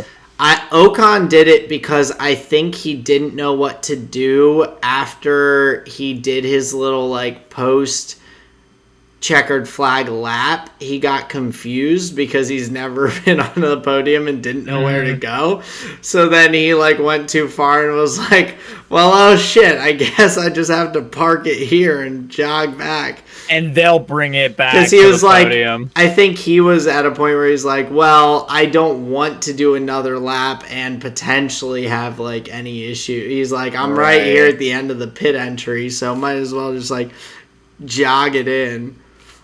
Dude, all sorts of weird rules in F1 that we're learning that are just like, that's weird. Definitely. And But I can see the underpinnings of like why they would want that there. I get it. but I I'm not trying still to think question it them. I still think it's shitty though. I think that Seb drove Yeah, he phenomenally loses a and to P2. like man fucking make him lose a position, not like get DQ'd for the entire race. Like Right. I that's just shitty. Like I don't think he did anything wrong really, and he just got shafted in my opinion.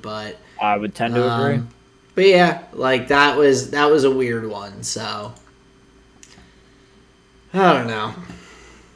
Yeah, unfortunate. A weird period to the end of what was like, for a lot of different accounts, I think you could say it was a great Hungarian Grand Prix. I think it was a very fun weekend, and the race was, the race was just exciting.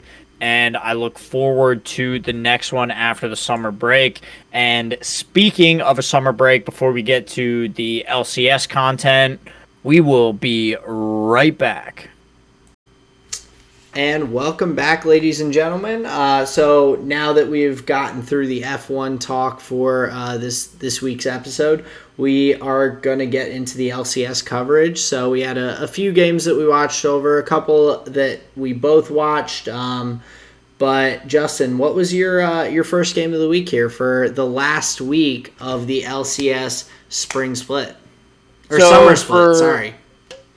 Yeah, summer split. For day one, the game that I dove into was Cloud9 versus EG, and just my main takeaway from this and my day 3 game, which I think is going to have big implications moving into playoffs and then worlds, depending on how strong of a pick it is. The Twisted Fate. I think there is a lot of strength in that pick. There's a couple different ways you can build it. Overall, it has the rough lane matchups that like everybody knows about, but the utility that it offers in the late game and the lane control, split push, team fight option that you get from the Twisted Fate pick, I believe is just too strong for these teams not to utilize. I'm not saying every game, but for these teams not to utilize as a weapon in their tool belt. And it was evident that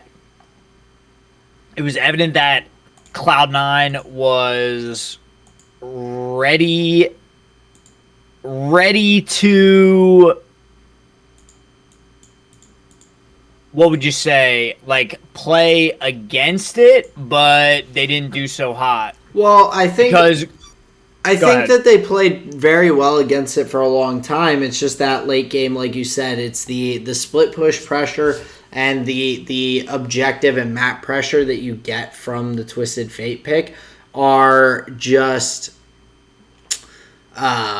they have very few counters later on in the game. Especially you have the rapid fire cannon on the Twisted Fate. You can hit long range stun cards, or you can get Lichbane tower hit procs from absurdly far away. Like at the end there, Cloud9 was really trying to and honestly did a genuinely good job of holding off EG Mm-hmm. as much as they did to be able to get the different objectives, but they get the Dragon Soul, and Jizuke is just like smacking that top inhibitor turret or inhibitor, and it's I like think that was a big turning point in the the game where the fact Cloud Soul that just didn't matter. I think the fact Or, that they had cracked inhibitors or cracked inhibitor turrets like and had multiple at that point was kind of the thing that cost Cloud9 the game, because I think if they had been able to defend their inhibitor turrets a little bit sooner, a little earlier, and had those up still when they were going and trying to take that objective of the Dragon Soul, then they're not in a bad spot. The fact that they all of a sudden have super minions in two lanes instead of just a single lane, or two lanes instead of no lanes, if they're able to defend both those inhibitor turrets better, mm-hmm. then they probably come out and win this game. They Mm-hmm. aren't having to deal with base defense along with trying to fight EG for that Baron at the end, or not fight EG because they had to peel off there during that last little Baron take by EG. Mm-hmm. It was a very good pick, and we saw it later on in the weekend as well. The TF is getting picked frequently, and it shows Mm-hmm. that utility is much stronger than any punishment that you get from the laning phase if you play the laning phase safely and properly. Like obviously, Well, because you just cash in on his tumbling dice or whatever the fucking yeah. passive is. But Yeah. also, like, if you do mess up and say Perks gets a couple of solo kills on you in the mid lane because you misposition, you don't dodge a tornado, like whatever on the Yasuo, then well, yeah, like you're gonna be in a bad spot, Mm-hmm. and you probably don't win that game. But if you play it properly and safely, and these guys know how to play mages, this is not the first time that they've played a mage that can get all in pretty easily or that can lose the 1v1. They've played Syndra's, they've played Oh, Oriana's, they've sure. played Yeah. like if they don't mess up, then the Twisted Fate, the way it is right now, ends up being a much bigger boon in the late game than it is a loss in the early game. Yeah, that's a Just great way to say it's it. I like don't agree. get steamrolled and you are going to be in a pretty good position. Not a guaranteed win or anything, but like you are definitely scaling well, and not just based on your items and stats, but based on your utility and abilities. So Right. Now, this is um maybe let's just put a pin in this comment here. It may become more relevant as we get deeper into the playoffs and worlds. But as I was looking through what champions are being banned against the top teams across multiple regions, Thresh, I believe, is a champion that cannot get through if the enemy team has a support that is worth their salt, that you should be afraid of. yeah. And And Ignor's he's a good Thresh player. that's what I'm getting at. That's what We I'm getting at is, yes, it's a support pick, but it's a support pick that is so versatile. It has so much modality to it Mm, that I really don't believe that it's a champion that should be getting through oh yeah. bans if you want to win games and let alone win series, because The it is backbreaking. Yeah, the utility is unbelievable. Like it's again And he was like never in danger. He was never in danger. Like the way that you can play pushing up with the AD, just throw the lantern, your support's a mile away. Like, dude, it mm, is disgusting how safe that champion is right. in in tandem with like a high DPS, low mobility AD carry. Like I just can't think of a better I just cannot think of a better support right now other than maybe Nautilus. I still think Thresh is better. So do I. I'm just saying that the hook champions are where it's at for these supports that are trying to be a playmaker for the team. Yeah. So yeah, And based on strengths of ADs right now, like I fully expect Varus, Aphelios. I expect to see probably a little bit of Ash here and there as we're getting into the playoffs. Would not be depending on surprised the to see team some comp, yeah. Jin. Like you like We're gonna there see Tristana still too. That's gonna yeah. be a massive thing, I'm sure. Definitely. It's But just the too fact easy that to not fight over. Jin, Varus, Aphelios, like those guys can be pretty strong in this meta right now. And if they Because get lethality is so strong right now. right, and if they get that support pick of the Thresh and can easily pick any of those champions, they're in a good position because they do have the Right. safety and everything. Like Right. it's And the 2v2 gets easier. huge. It's huge. So it's definitely interesting to see that Those not are get my banned. those are my angles for the game. Yeah, no, and I think that's some very good points. I honestly like I thought it was a really close game, even though Cloud9 never pressured EG's base really. Like they had a couple of big team fight wins and everything in that. Hmm. But just EG was able to, like you said, especially with the TF, just pressure the right points and kind of get that victory. So the game I had for the first day though, I actually picked 100. I was looking at the games and wanted to primarily focus on one game each that included kind of all of the top teams that Hmm. are in for the playoffs. So 100 Thieves TSM was my primary focus, and honestly, TSM. I said, is that what I said? 100 Thieves TSM. Yeah, yeah, yeah. Okay, for a second I thought I said did not say TSM, but anywho, No, you're good. 100 Thieves TSM.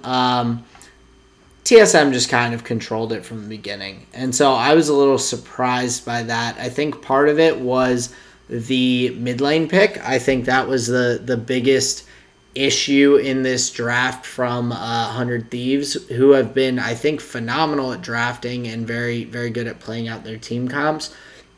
Abadaga was just not able to really handle the Cassiopeia well. That kind of consistent DPS, like drain, Dude, sustain, like melee mid in the laner. Cassiopeia is so brutal. It's It's so brutal. it's a tough spot, and Abadaga was like he was put in that tough spot from the beginning. Also, I mean, Huni played extremely well on the Viego. I was That's really a that's a beautiful scoreline. 5-0. yeah, like it just TSM was clicking kind of on all cylinders.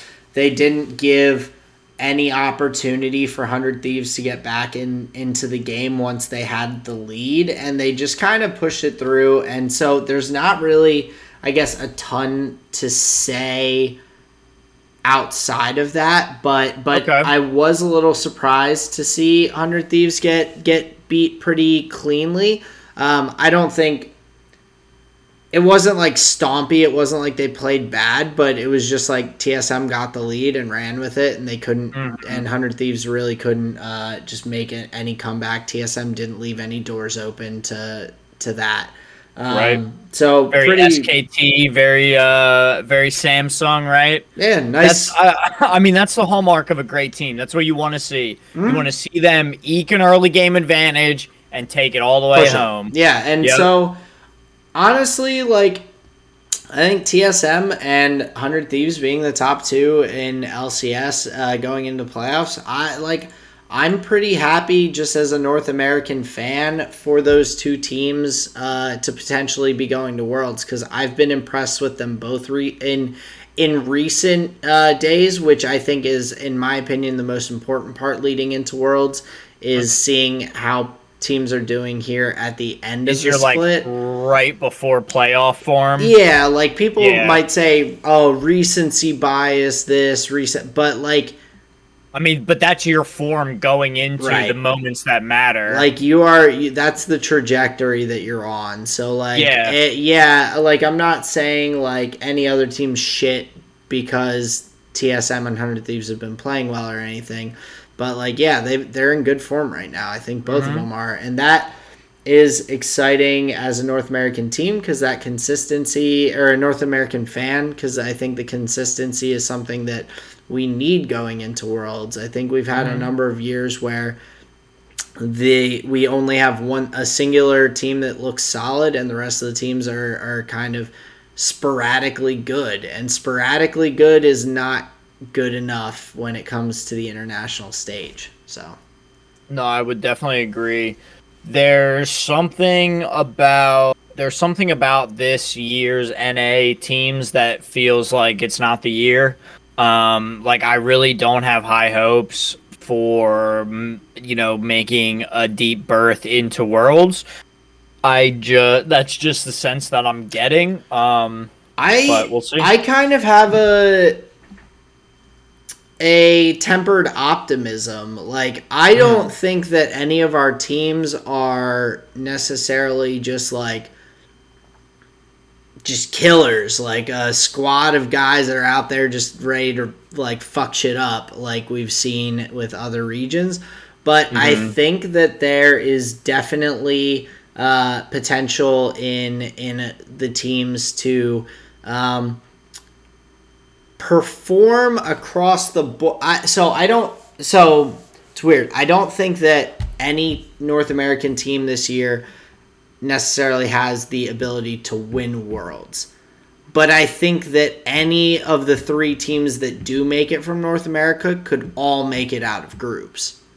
Okay. Like I think that they have like high floor and low ceiling. Like I think that they should all perform pretty well, and even at their bottom level like should do pretty decent Mm, in terms of the groups, but I don't think that they can like do much better than that.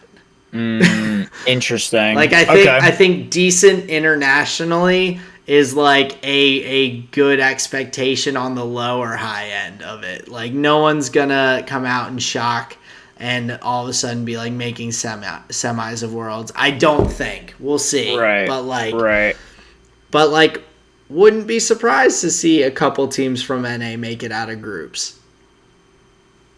If I the don't know, way that the man. I don't four, know. yeah. So I think I have a little bit of an opposite opinion. I've been pretty impressed with like some of the clean gameplay when teams have leads, and how the top teams have been in form lately. I've been a little excited about it, but same time, I haven't done any deep dives into other regions yet, which we will get to over the next couple weeks, doing a little more digging. So that Well, might change that's some what I'm opinions getting. for me. Yeah, yeah, that's what I'm getting at, bro.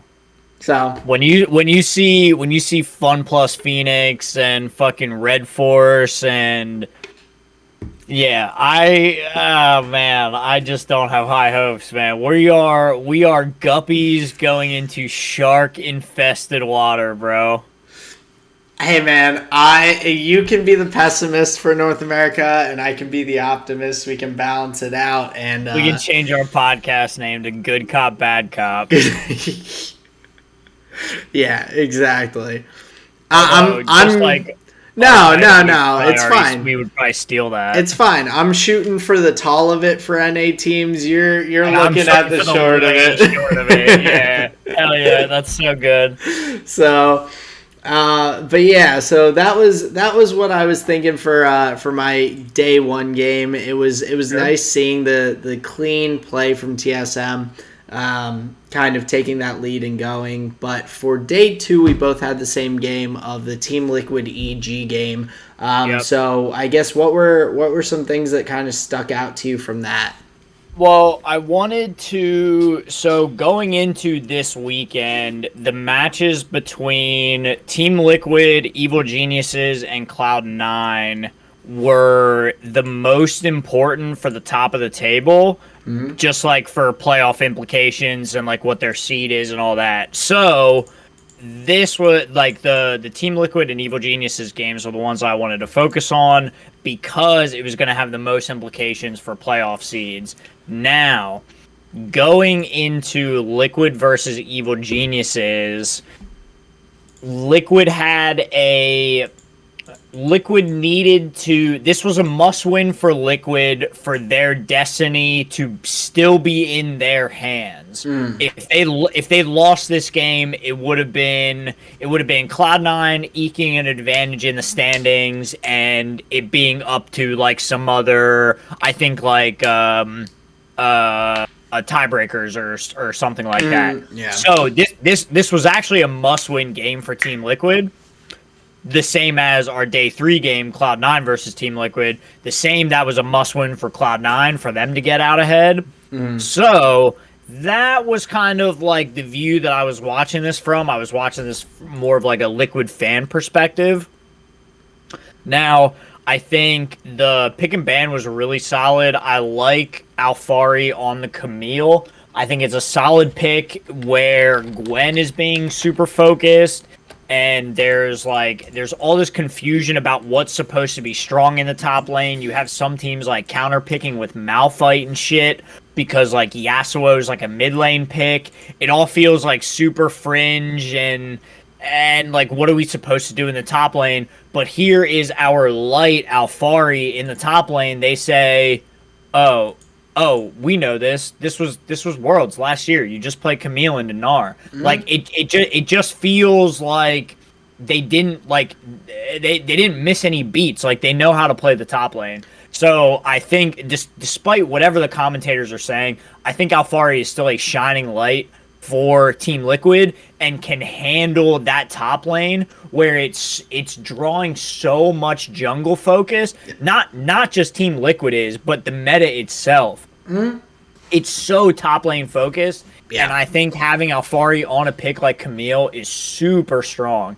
Okay, so that's one element of it. And then like we were talking about, the Tristana pick, it is too free. I will say Tactical went a little ham in the early game. He had some moments where like he was like actually too greedy. Oh, 100%. He greeded for a lot of stuff. It's such a forgiving pick though. Like he wasn't it didn't matter in the course of the game. So I think Tristana is just going to be more contested and more contested. All right, so that's all the shining lights from Team Liquid, but I have to say Ignar on Galio, wasted pick. It was effectively a 4v5. That's what I was gonna say. I thought that was a nothing. I thought it was a terrible time he ulted, pick. every single time he ulted, it was to dead space, and the player was already dead. It was just giving up like a 2-for-1 or whatever. There really were not. No, exactly. And I don't know what they were going for with it. I don't know if it was supposed to be a counter to the Camille, like, oh, Camille all in someone and I ult that person or something. Like, I don't know what they were looking for with that pick, and whatever it was clearly didn't play out. Like, Galio, definitely not. Galio, just in my opinion, is not an extremely strong support. Like, I don't see that as being like something that is just going to be. So, okay, so great. Do you remember when Fiddlestick support was like a thing? Because the numbers on the ultimate were so high that you didn't need farm. Just the virtue of the silence length and the fear and the damage from your ult, like it made it worth it, right? Galio just needs farm. He needs farm for that ultimate to be impactful. He needs farm for the resistance stats and all of this. So I just it was a suboptimal support Yeah. pick that just left them like high and dry. It felt like Well, as far as like pick and ban goes. and just looking back at it too, so Leona was already picked by Liquid, Thresh was banned, NaLcs was banned, and so the Camille got picked, and that's when they went for that Galio pick. Like, Right. I don't know, man. I don't think that is the go-to. I think that something like there are other champions that would have been better in the situation. A Braum or there are different picks that they could have gone with, and I just don't think that was the right one. I would tend to agree with you. Yeah, it was a maybe misread of the meta, misread of the strategy. I don't think it was the place for that pick. And Evil Geniuses, they were able to control some of the objectives. They came away with 3 dragons, 1 baron, got a couple of towers. So it's not like they were like out of the game as a whole. But yeah, once it stretched on after a couple minutes, Liquid was just able to push the gold lead real far. Yeah, and I mean, just looking at other picks, like Braum was open, Tom Kench was open, Rel was open. We've got there are a number of picks that I would have liked to see instead, and I agree. Rel probably number 1 because Ignar has had success on Rel before. Exactly, and so I just if what you're going for is someone who can protect your team with some different stuff and engage like a Braum, I mean, Rel has great engage, but doesn't have as much of that protection. She doesn't go backwards that well. Yeah, or if you're looking to be able to jump on someone and protect them and whatnot, play the Tom Kench. There's. I don't know. It was weird, and hey, at the end of the split, trying something new when you're kind of locked in a certain spot going into playoffs is not. It's not the worst thing. You just don't want to see him do it again. Yeah, it's not super risky, but yeah, I hope that that's not a pick that they take into playoffs. I guess. Right. Yeah, I'm with you on that. Whoa. My bad, guys. I just smacked the shit out of my microphone and. Shaking the table, shaking the camera. Jeez. Speaking of earthquakes, though, a game that did cause an earthquake, Cloud9 versus Team Liquid. And this was for, big seed playoff implications. This was between... So what were your thoughts? 4th and 5th place, essentially. I liked Cloud9's picks a lot. I think the Twisted Fate into Azir is a great matchup. The Azir is strong and plays that pretty well or even ahead, but the Twisted Fate again, I said, you said, I said earlier, huge just in terms of the macro play. Also, Sven just looked so damn good. I mean, he got a penta at the end of the game to kind of pad the stats a little bit. But even before that, penta 6, 2, and 3 is a really solid scoreline, and Vulcan on the Braum looked really solid. They had just a great dive comp with good ability to hit damage from the outside. They played their comp extremely well.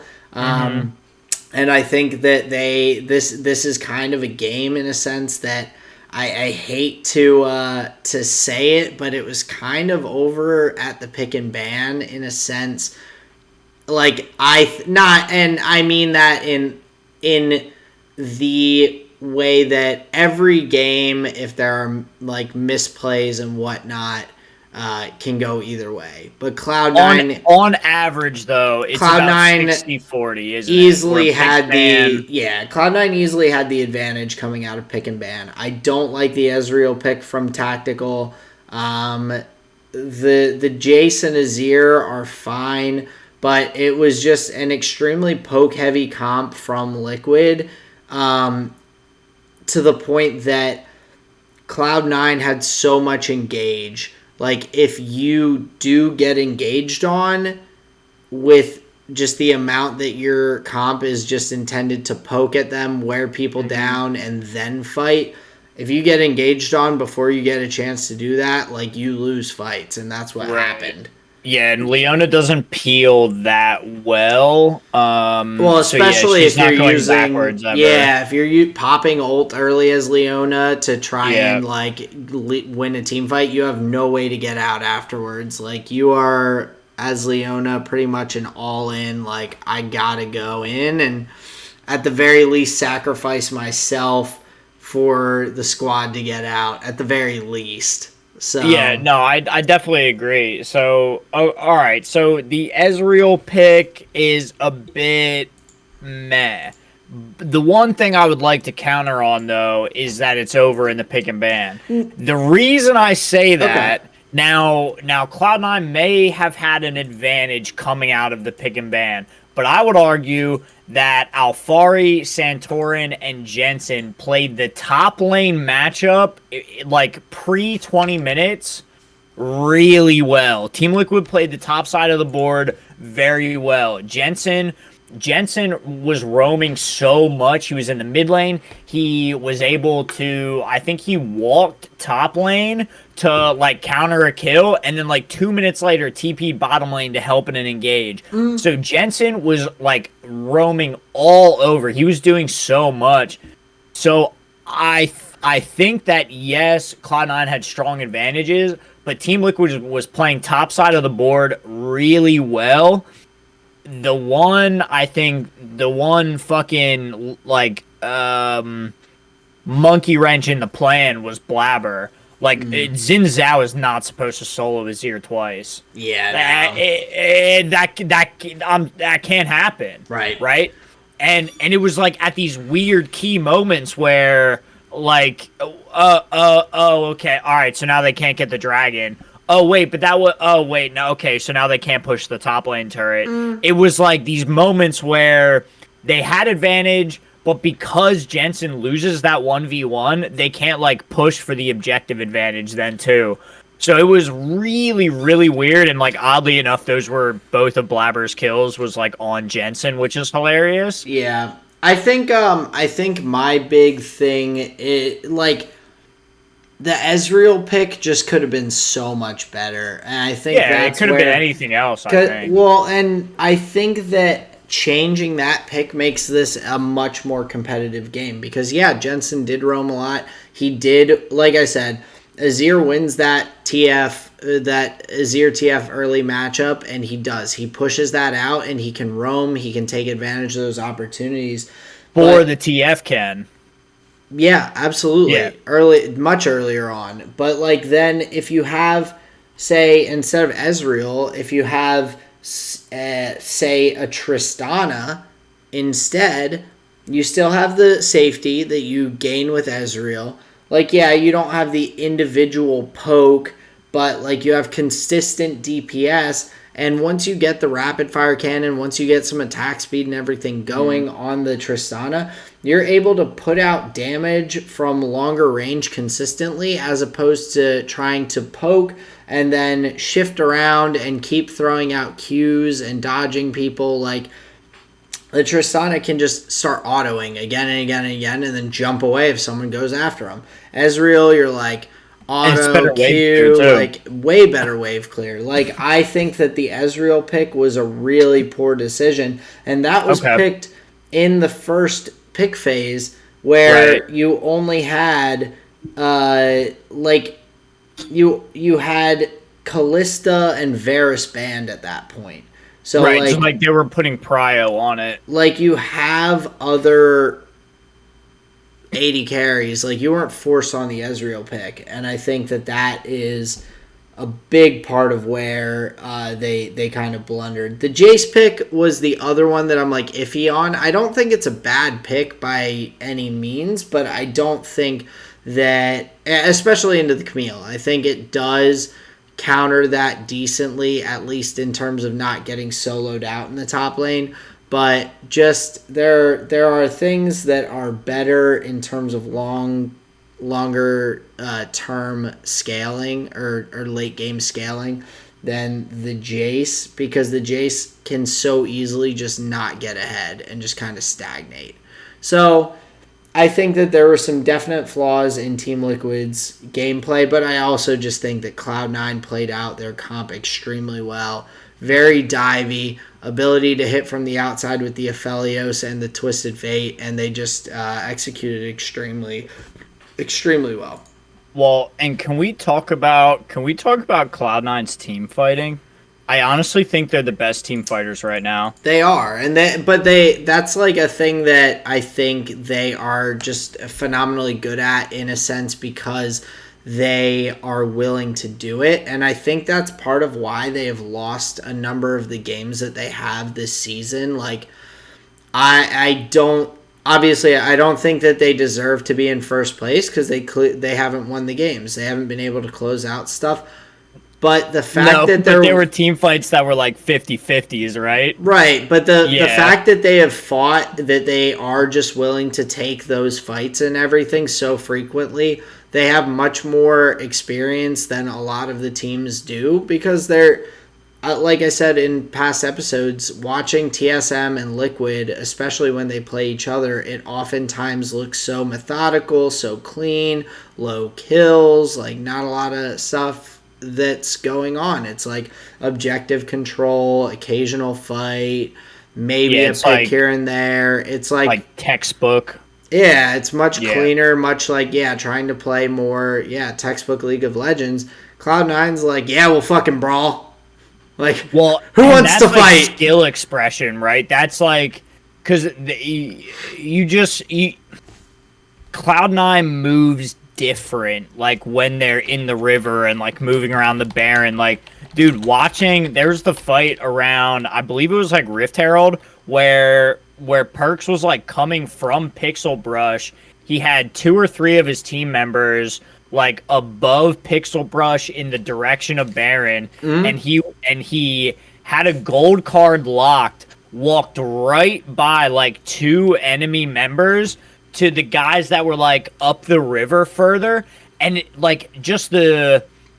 it's not auto spacing, but like the space that he's creating for his team by not using the gold card on the champion that they already had. He kept it locked, threatened it up the river, and like you could just see them just move backwards, and it's all these like little motions and them just like moving like this little like Zerg swarm. Like it's a bit like harmonious, bro. It's pretty fun to watch. Yeah, and so like I think obviously it can be that's the tough part about Cloud9, and that's the thing that I'm a little bit more hesitant. So say 100 Thieves, TSM, and Cloud9 are the teams to go to Worlds. Let's just put that as a hypothetical.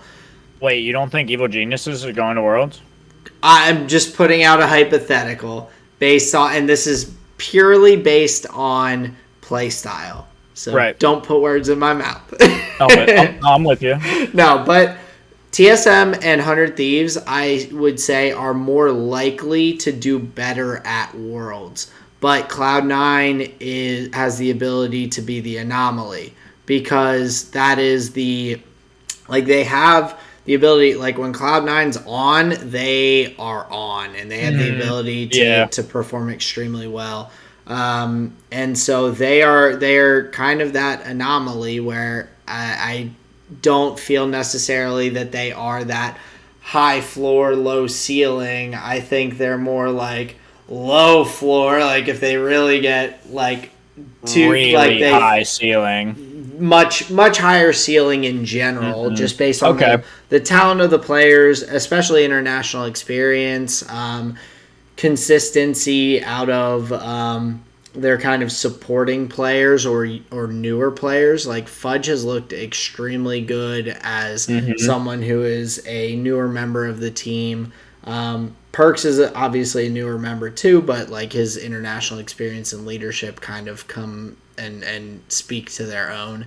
But yeah, I think Cloud9's kind of an anomaly in that, and so that is also why they have lost a bunch of games that I don't think they should have in LCS, because they do take not great fights sometimes because they're like, oh, like we're just fucking good, and so they take fights that they might not, and sometimes they win those fights, which is probably worse for them than if they lost every one of those fights that they shouldn't take, because they lost every single one of those fights that they shouldn't take, then they would learn not to take those fights. But the fact that they win like 50% of them, they're like, we win some of these, so like let's just keep taking them. Right, it makes it easier to do again. Like if you fuck up 100% of the time, then you're less likely to do something that you only fuck up 50% of the time. Well, that's what I'm saying. Like their 50-50s are more like 60-40s just based on skill. Oh, 100%. Yeah.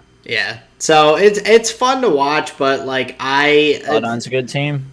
They are, but at the same time, it is very like it's legitimate in my mind to believe that they could easily come out and win the LCS playoffs for the summer split. And I also have a strong belief that they could just not make Worlds. Like there is, I don't think it's that coin flippy. I not coin flippy, but I think that 60-40. Like they could just have a really bad day and lose a best of series, and just like, I mean, fortunately it's not a single elimination bracket for the LCS, but I mean, it's possible, and I'm not, dude. Playoff perks. I'm not ruling anything out though. Like it'll be interesting. I'm excited to see how it goes, and we've definitely got a lot of good coverage and good stuff to talk about coming up. I mean, leading into, we've got the first series coming up Saturday and Sunday. We've got Saturday EG versus Dignitas in a best of 5. Then Sunday we've got Cloud9 Team Liquid in a best of 5. So, which is a repeat of the spring finals, if I remember correctly. I would have to double check that, but or at least the, what was it? The play in to the group, to the split. What the fuck did they do? The MSI Afterbirth. I don't remember what it was. Oh, the lock-in tournament. Oh yeah. That was Liquid versus Cloud9 in the final. Yes, it was, and it went to 5 games. It was 3-2 for Liquid. Yeah. Then and then we had, for the mid-season showdown, we also ended up with a Team Liquid Cloud9 to determine who goes to MSI, and that was also a 3-2, just in Cloud9's favor. Right. So, which, I mean, Cloud9 had beat them 3-1 the series prior, but it was... So, a lot of history of Cloud9 beating Team Liquid. I mean, twice recently in best of 5 series. Right. But... hey, I'm just saying that's data. I'm not saying that's what's going to happen again. Yeah, but, so two out of 3 in recent best of 5 series. Right. Cloud9 has won those. So we'll see what that how that plays out coming up this week. I'm excited to watch. These are best of series that I'm excited to like watch through and sit down and just kind of see how it goes. Like that'll be... Yeah, I agree. It'll be fun. Well, I mean, that's what we wait for all year, is like watching the, And I like seeing the pick and bans. I like seeing what the teams get scared of and what they ban fucking 3 games in a row. Like, I love seeing the Yasuo pop off in game 2 and then and then fucking Jensen takes it in game 3, and then it becomes this like passive, but like I just love all the storylines that develop in the best ofs that you Yeah. just don't get Well, and I'm from the single. excited though to see the EG Dignitas series as well. I think Honestly, I think EG runs away with I that. think I expect them to, but Dignitas has not been playing poorly. I mean, Correct. they beat TSM recently. They beat Hmm. FlyQuest. They're winning games against some team. And I know, just in remembering that FlyQuest had been on a streak with their academy team. So Hmm. they beat TSM, they beat FlyQuest, they beat Liquid recently. Like they've had some solid wins. They beat 100 Thieves a couple weeks back. Like they've been performing really well, like leading up, and really the only game that they lost that I would say they shouldn't have lost was against Golden Guardians. All the other games that they should have won, they seem to have won, and then also picked up some additional ones against top teams. So Gotcha. Okay, so they stood up to their strength of schedule. I would say for the Okay. majority of it, yeah. I think Yeah. in recent weeks they have. So I'm interested to see. I don't expect them to come out and win that, but I feel as though Yasui, Aframu, the two of them have been playing very, very well like Hmm. lately. So I think that um, the potential from them both is pretty strong to see them make that series competitive at least. So Yeah, I agree. And I think they have a good hold on at least like the meta picks. So even if they're not like one to oneing in the roles, at least they're not like behind in the meta games. They're playing like dumb stuff, like just trying to get comfort picks. You know what I mean? oh, I think 100%. I think they're right there with the top teams as far as like where they're at in the meta, and it's just going to be putting it all together for a hot lap. You know? Oh, absolutely. So Yeah, man. so yeah, both series this weekend. I'm looking forward to. Excited to see how they go. Definitely. But yeah, I guess anything else LCS that you want to touch on before we wrap that up? Predictions: EG takes the series, and Cloud9 takes the series. What's your give me a score for Three both? two EG, 3-2 Cloud9. Okay. Yeah. I'm gonna go 3-2 EG, 3-1 Cloud Nine. Okay. I think Cloud Nine. That's reasonable. Yeah, I think Cloud Nine probably wins game 1-2, loses 3, wins 4. Okay. I think that they'll come out strong and maybe falter a little bit later, but I think they'll come out with looking good.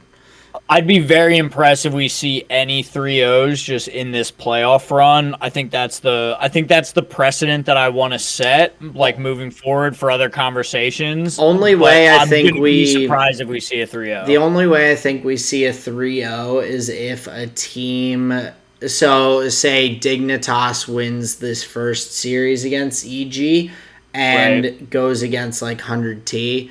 I could see a 3-0 there. Okay. Yeah. Okay. Or in the lower bracket, since we have Immortals and Golden Guardians just starting in the lower bracket. Yeah. Not in the Like games not in the matches that are gonna matter yeah, though. in the upper bracket, I don't Right. really expect there to be any 3-0s, so I agree Yeah. with you there. I don't think so. So But yeah, so that's what we got coming up for LCS this weekend. Very excited for the playoff matches. yep, Just a little bit of magic here at the close, if you don't mind, and then we can do the flavor of the week. yeah, definitely.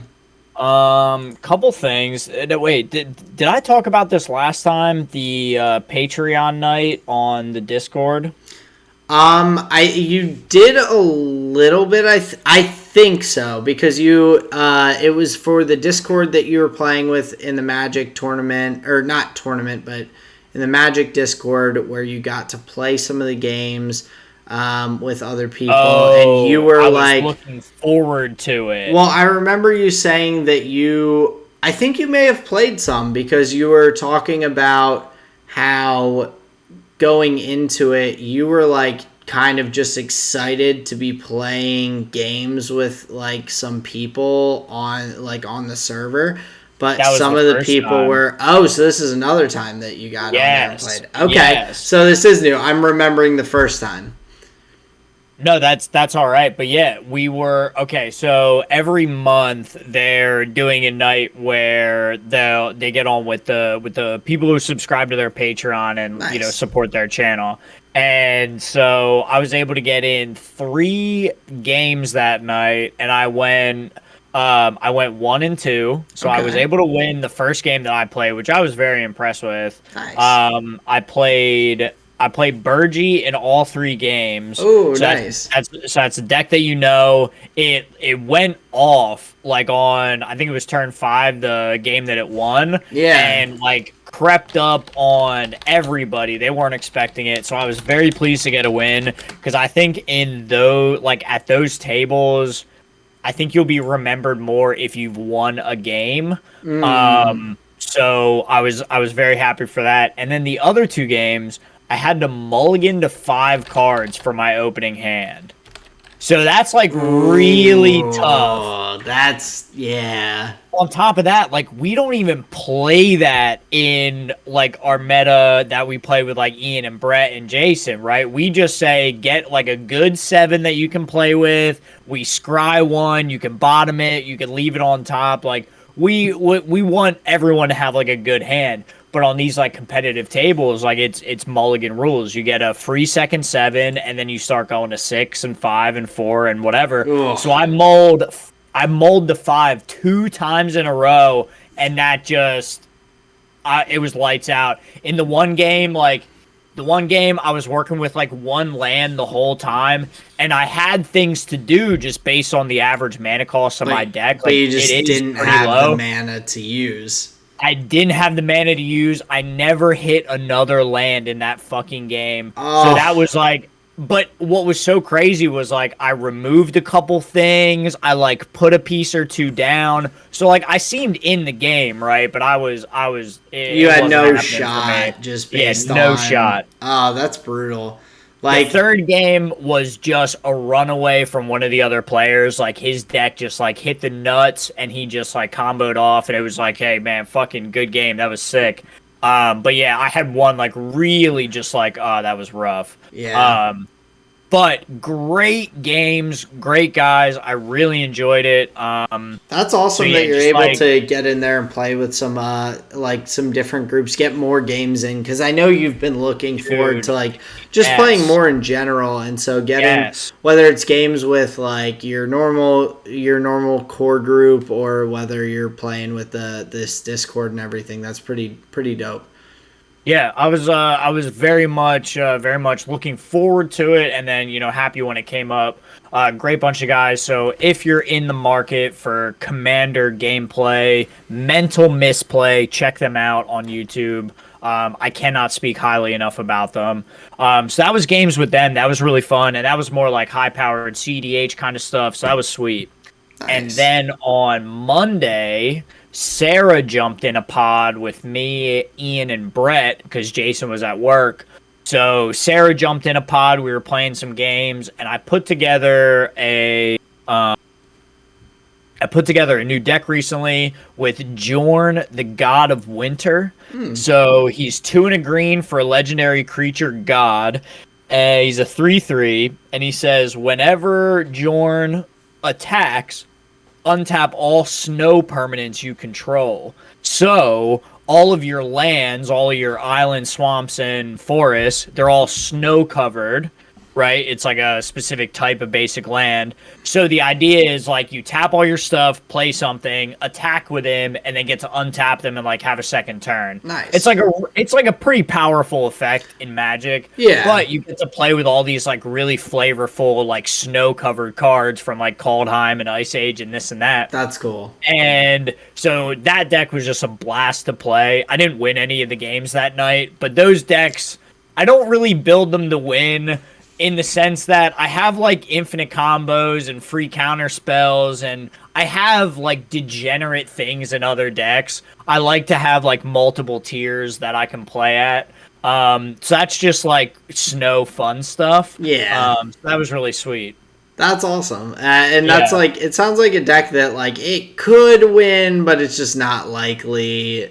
I had a chance to at least like take second, which Okay. like doesn't really exist in Commander, But I but get what you mean. it was competitive at least, and Yeah. it was pilot error. I fucked up, and like yeah, I didn't see a line, and yeah, and I just flubbed the whole game. But yeah, we had some fun today. Me and Sarah were at one of the local game stores. We were digging through the singles and seeing what they had. So just constantly brewing, man. Always building new decks and excited when I get to play them. That's kind of the magic news for this week. That's dope, man. And I Yes, think sir. like that's fun that you are getting. I think it's cool you get to play these other combos and different decks and stuff like that that are just like they're fun. Like you don't Yeah. have to be a try hard or whatever. Like you're just enjoying like using the different things and trying new decks and like enjoying the aesthetic of some of them alongside the gameplay and all. That's pretty cool. Oh yeah. Well, and it's very much. I think I'm taking a page out of your book, where I remember you used to your ranked champion pool was massive just because you played all these different things. You wanted to try out new champs, try this out. I just got Um, bored. Sure, and I kind of do with Magic. Like I love being able to go back to them, and I think that's what's fun. Is like Yeah. the decks are always together. I can always pull them out. But yeah, I like exploring all these different strategies and colors, and I like just it's all fun to me. So yeah, those games were a lot of fun. I just look forward to keep on playing. Oh, absolutely. That's sick, man. But I'm yeah, man, excited I'm for it. I'm talking a whole lot. Give me your flavor of the week for the week. Flavor of the week for the week. Sounds good. So my flavor of the week, I mentioned it to you before the episode, but I've been on a bit of a folk kick for music. Mm. I have like a so my playlist on Spotify. I name all of them, and some of them are just generic like favorite rap, and it's got like all my like the songs that I like the most from all my like top rap artists. What But is your most played rap song? High Power by Kendrick Lamar. 100%. Yeah, you know what mine was for a long fucking time? Huh. When I was still using like the Zune media player, and that is my library, and like this is still like pretty recent, like this holds up. It Yeah. was Cuddy Zone from the first Kid Cudi album. That was Nice. that was like my That's a good most played one. track of all time. Yeah, I mean it's whatever. It's High subjective. That's all. High Power is like it's one of those that I like actively took the time to learn all the lyrics to and can He like goes so hard, and and it feels I like more like slam poetry. it is, and it like it's not like super. It's not like Rap God, like where it's crazy fast for Eminem or Right. anything. But it does. It is fast, and it has like some good flow. But like, I enjoy the fact that I can like sing along to that song, and so I let that's my top one on Damn, that I just playlist. lost you. That's the what here echo. Oh, you're good. I Okay. can see you now. Um, that's the go-to on that playlist. But my folk playlist, it's got a little bit of just country as well, a little bit of Johnny Cash, some different stuff, but it's just called Boots and Trucks. So I just Nice. it makes me laugh. So that's my country folk playlist. So That's pretty sweet. that's my music for the week. Okay. For my food for the week, Colleen made some really solid. She made a cilantro lime chicken with avocado and Ooh. some like coleslaw that was made with some apple cider vinegar to go on the side. And then I made a cheese risotto along with it. So it was fun kind of doing a little cooking together, but also like the food was bomb. Like she had made this cilantro lime chicken before for herself, and I was like, that sounds really good. So she made it. I was like, knocked it out of the Yo, park. all right. So Sarah has done a cilantro lime chicken before. Nice. Now, I'm not saying that that matters at all in the world, but what if we did a cooking episode where we brought on Sarah and Colleen and talked about cooking the whole time as a way to like bring us all together? Because I enjoy cooking, she enjoys cooking, Colleen can cook, you like to cook, we all enjoy good food. That's I think fun. that would be like an interesting episode for like a weird modern double date that we could extort for content. What do you think? I'm about it. I'd be happy to set that up because also That's I think actually hilarious. I think it would be really cool for you to get to meet Colleen and everything too. Because I talk about you a lot, and so exactly. Yeah, I think that's probably a good thing. So yeah, let's put a pin in that because that just hit my brain, and I was like, that's a good one. Well, and also, and I don't know if there's any places like I'd have to look into it, but you know how Cody and Noel for one of their like videos they found like a professional kitchen that like allows you to like use the space and everything. I wonder if there's anything like that like, because I feel like there could be a spot where it would be tough to have 4 chefs in a kitchen at just anyone's place specifically to like try and be cooking. So that dude, the tall and short cook-off, bro. So I definitely want to put a pin in that. I think that would be so much fun. Dude, that's actually sick. And like there would be depending on how well the first one goes, like there's like a whole rabbit hole of things that you could do. All right, so put a pin in that. That's cool. I'm making you're still on your flavor of the week. So then the last part of my flavor of the week for visual media, it's The Bachelorette, just because that's the main thing. Like I haven't watched a ton of other stuff the past week.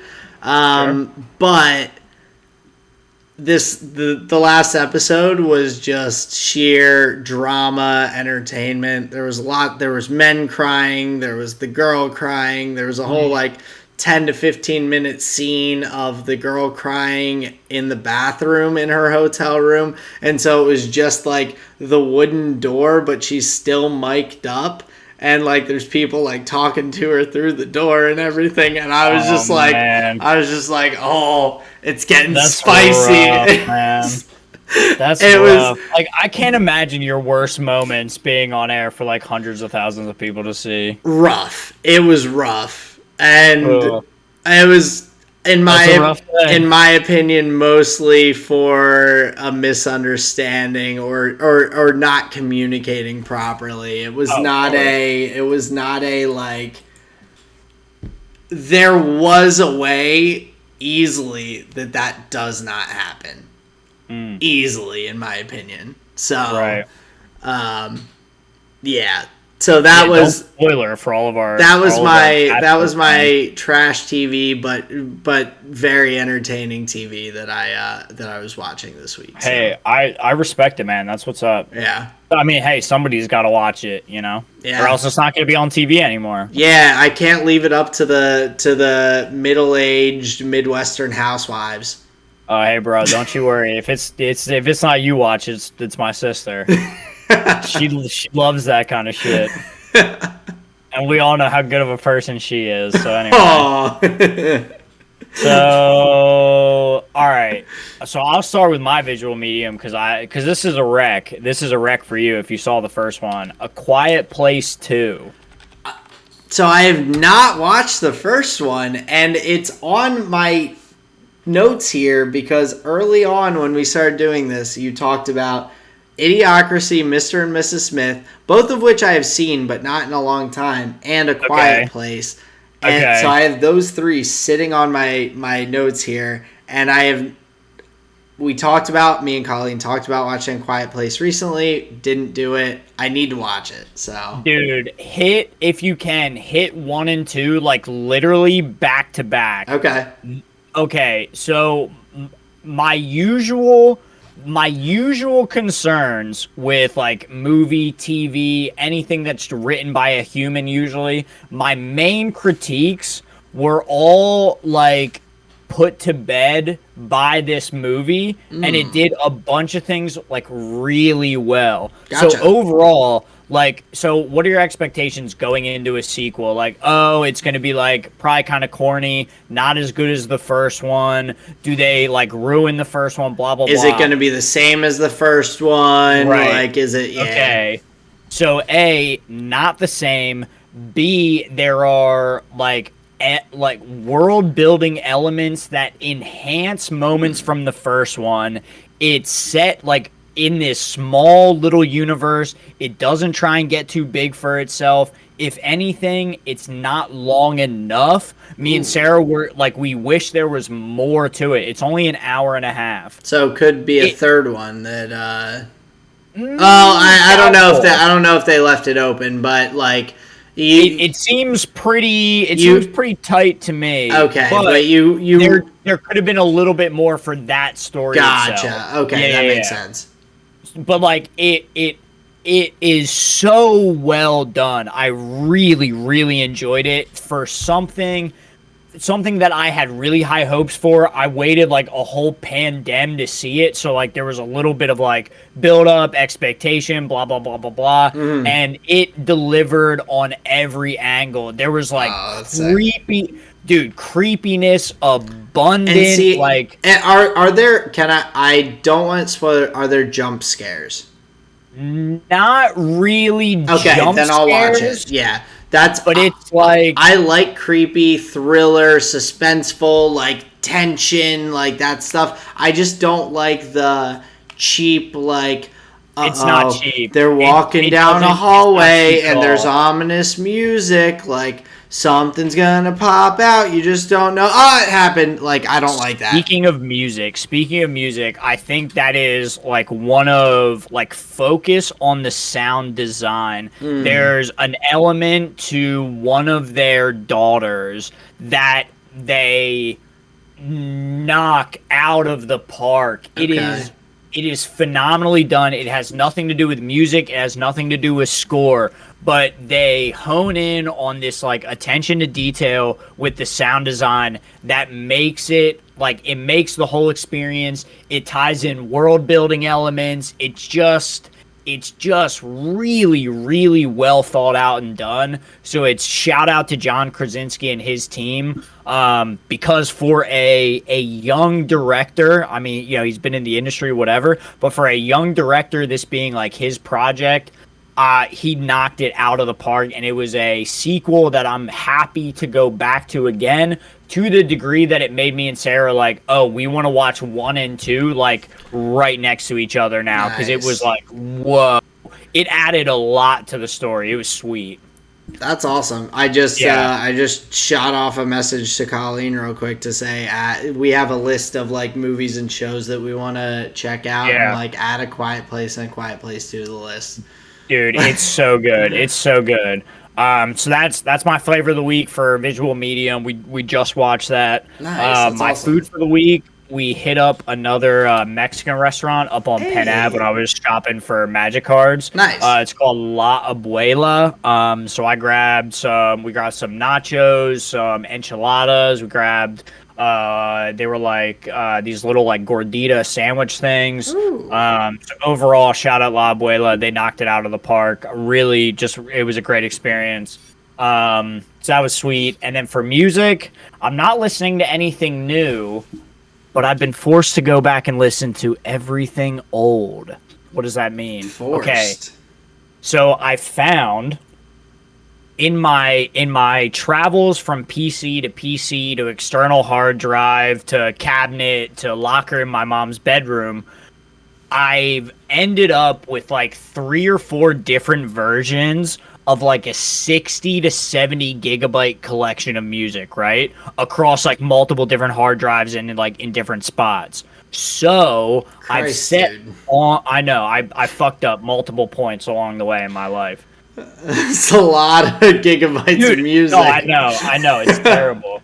But and it's just like so much of it is just like repeats because Yeah. I didn't do it properly. I was just like, oh fuck this, I'll do it later, and now here we are. So this is me doing it later. But what's really fun is I'm getting to go back and like and I'm doing the work. I'm like putting songs on, like trying to get a sense of like audio quality, like which one's gonna be better, and then like I'll just ship that whole thing over. Like, okay, I'll take this version, get rid of these ones. Like, Okay. but what's so funny is I get to like click on songs that I know are gonna be bad. I know I haven't listened to them in like 100 years, but I click on them, I skip to like where like vocals are gonna start and this and that, and just the dopamine of the confirmation bias is so funny. I'm just like, nope, this sucks, delete. And like I'm Oh. not keeping it anymore. I'm not pretending that I care anymore. It's Uh, just gone. I'm the opposite, but mostly because I don't have the sheer volume that you do. But like Right. my brother has been copying like all of our family's music from over the years, like CDs, everything, into Right. a virtual server data bank, whatever you want to call it, of That's sick. stuff that we can listen to. And That's like free. That you don't need yeah, subscriptions for. our Yeah, yeah. family can just go and listen to like music that we already own, like for Right. whatever That's it is. sweet. And so not most of it is not like my speed, but neither here nor there. He found, going through old PCs and stuff like that, a burn of a CD from it was a mixtape that was given to me by Oh, someone on the cross country team I back in love the a good day. mixtape. What was That on it? well, there's a couple of them, but one is from like me and Shane's freshman year of cross country in high school. That is all like techno music, like not house, not EDM, like straight up techno, and it's like boom, boom, boom, boom, boom, boom, boom. Like Really? it's so great, and I remember why, and it's funny now looking back at some of these things. Like when I ran cross country, I would have to listen to a song that was catchy and had a good beat just immediately, practically before most races, and then I would just run to the pace of the beat, and I would just have parts, like a singular part of a song, looping in my head for the entire That's race. genius, actually. Well, So like you had like a pacemaker. kind of, but I think it's also partially Man. because I like couldn't focus, so like I needed something, because like I Okay. Yeah, have sure. ADHD that I just found out about. So like You I adapted so though. I Yeah, that's think sweet. that was one of those things. There's a number of things that I have, like, over my life, I've realized I've created solutions to the problem of me not being able to like focus or pay attention, and so that was one of them. So that like little mixtape CD just has a bunch of those kinds of songs that are just like, they just like bump like that and are easy to run to, but I would not go back and just like listen to them normally. But it's like it's super Well, yeah, like nostalgic, it's so I so just crazy. so I do just have them on That's I have amazing. them on my Google Drive. So it's I don't think that's a bad thing. I think there's something to be said about amp up techno music. oh, Like definitely. do you remember fucking Dota from That's one of the Ace songs. Hunter? That Hell is yeah, one of the that's songs. yep, yep, there you go. Well, here's what I was thinking when you said mixtape on a CD, because that was like I did that a lot. What are the odds? What are the odds that at least one of them I made you? Because we would have been on that cross country team together, right? So there are. I only have two now, and I think that they both came from the same person. Gotcha. Is there handwriting on the front of them?